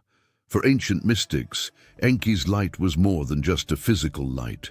It was also knowledge, awareness, and spirit. They thought that every star held his breath, and every drop of water showed his mind. He was the holy connection between the heavens above and life below. Centuries later, Ethiopian traditions would show the same respect for light as a divine truth. Their writings said that light was God's voice, and wisdom was the water that fed the soul. It is not a coincidence that they look alike.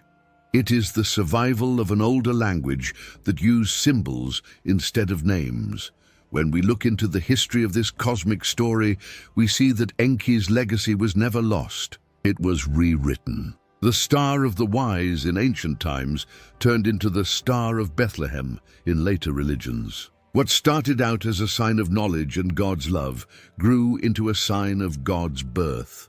The light that once marked Enki's agreement with people became the sign of a new agreement with a different name. The essence stayed the same, a heavenly light breaking through the night, saying that God is once again walking among mortals. But Enki's part in human memory faded away.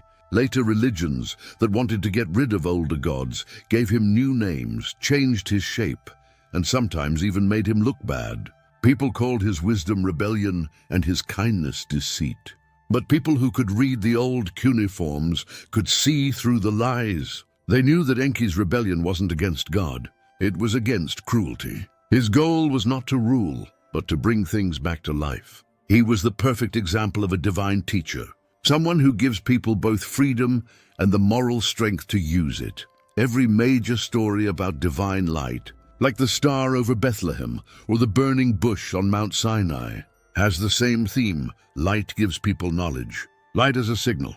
Light is a sign of life. Light is forgiving. Could all of these be echoes of one old truth or one lost source? Maybe the Star of Bethlehem wasn't the first thing to lead people to the truth. It could have been the last visible link in a chain of divine revelations that went all the way back to Enki, the god who gave the world both water and wisdom.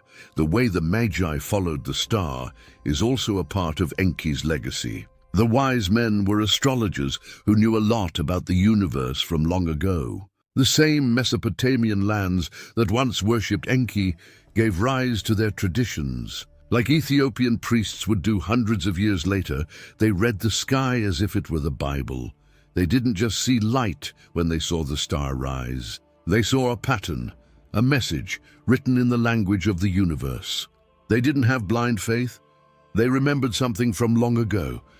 So the story of the Star of Bethlehem might not be the start of something new, but the remembering of something old. an old truth that has been passed down through the ages under different names. Enki's gift of light never really went away. It just changed shape, going from myth to scripture, from star to story, and from memory to belief. Somewhere in the crossing of time, the god of the waters and stars became a whisper in the background of the world's greatest story. But even now, when we look up at the stars in the night sky and see them twinkling like pieces of some long-lost truth, maybe we are looking at the same promise, the one Enki made when he chose compassion over command and light over silence. His echoes fill the heavens, waiting for us to remember that mercy, knowledge, and light were once the same thing, and that Enki had already lit up the sky before Bethlehem ever saw a star. In the old days of deserts and holy fire, the name YHWH was more than just a word. It was a force, a breath too sacred to say. Speaking it out loud was like stepping over the line between the living and the divine. The Hebrews called him I Am, which means the one who simply exists. He is beyond time, name, and understanding. To know his name was to know he was there, and to know he was there was to feel the living fire that burns through the fabric of the universe. The old priests whispered his letters, Yod, He, Vav, He, in silence, tracing them in the air like flames that couldn't be seen. This was not a god that people could talk about lightly. He was the thunder in the mountain, the fire in the bush that burned but never went out, and the keeper of the covenant. The Hebrews saw both love and fear in that strange balance between awe and love. YHWH made both light and dark, as well as life and death. His mercy lasted for generations, but his justice came down from the sky like lightning. He wasn't just a distant ruler. He was a living force that changed people's lives and shaped their futures. His words had power that could move mountains and split seas. His promise to his people was sealed with blood, sacrifice, and an unbreakable promise. He required obedience not from malice, but because disobedience would disrupt the very harmony of creation. But even as he punished, he forgave. He loved even as he judged. This duality of fire and mercy can be found in every ancient text and in every prayer said in shaky hope. YHWH was both the storm and the calm that followed it. The mountain shook under his fire when he came down to Sinai. The earth itself seemed to hold its breath when he walked with Adam in the cool of the garden. Everything he did was both personal and universal. He shaped dust into a person and gave the clay life by breathing into it. The Ruach, or divine breath, was more than just air. It was the spark of eternal consciousness. It was like humanity was born from the fire of his essence, and each person carried a small ember of his eternal flame inside them. But in the echoes of his divine nature, another old memory comes to life, the memory of Enki, the Sumerian god of water and wisdom. YHWH ruled with fire, but Enki ruled with water. One shaped the world with judgment, while the other healed it with understanding. But at their core, both wanted to protect creation. Enki's waters came from the deep and made dry land fertile and gave wisdom to the lost. From above, YHWH's fire burned, cleaning hearts and making nations. Their areas of control, water and fire, seemed to be opposites, but they couldn't be separated. Both were powers of life and change. And in this balance lies a hidden truth. These two powers come together to make creation. The Sumerian tablets say that Enki was a rebel among the gods who went against the order of destruction to save people. He told the good people what was going to happen before the flood and helped them stay alive. YHWH also sends a flood in the Hebrew scriptures, but not out of spite. It was a divine reset that cleaned and renewed. But even there, a parallel starts to show up. In one story, God tells Noah to build an ark. In another, God tells man to do the same. Could these be different ways of telling the same cosmic story? Maybe the divine was never split up. It was just seen in different ways. 4 holy letters hide YHWH's name, which burns like a secret light through time. Enki's name, on the other hand, flows through myths and symbols like water. Both stand for the unfathomable mystery of creation, the source of wisdom, compassion, and life that we can't know. One gives orders that are written in stone, and the other tells secrets that are written in the flow of rivers. But both want to connect with people. Ethiopia makes Adam out of dust and breathes life into him. Enki forms people out of clay and divine essence. Two actions, one goal: to bring together the divine and the mortal. Their stories don't come together in competition. They come together in harmony. When YHWH's fire met Enki's water, something amazing happened: balance. The waters of mercy put out the fires of judgment. The flames of truth lit up the depths of wisdom. Both gods wanted to protect creation, but they did so in different ways. YHWH wanted people to be good, while Enki wanted people to understand. One said to obey and the other said to learn. But could they really be opposites? Or were they just different sides of the same eternal source, the same divine mind that has watched people rise and fall over the years? There is a haunting thought that runs through old texts, that there was one truth and one light that shone through all faiths before there were languages and borders. It's possible that YHWH and Enki were two different ways, that the same cosmic intelligence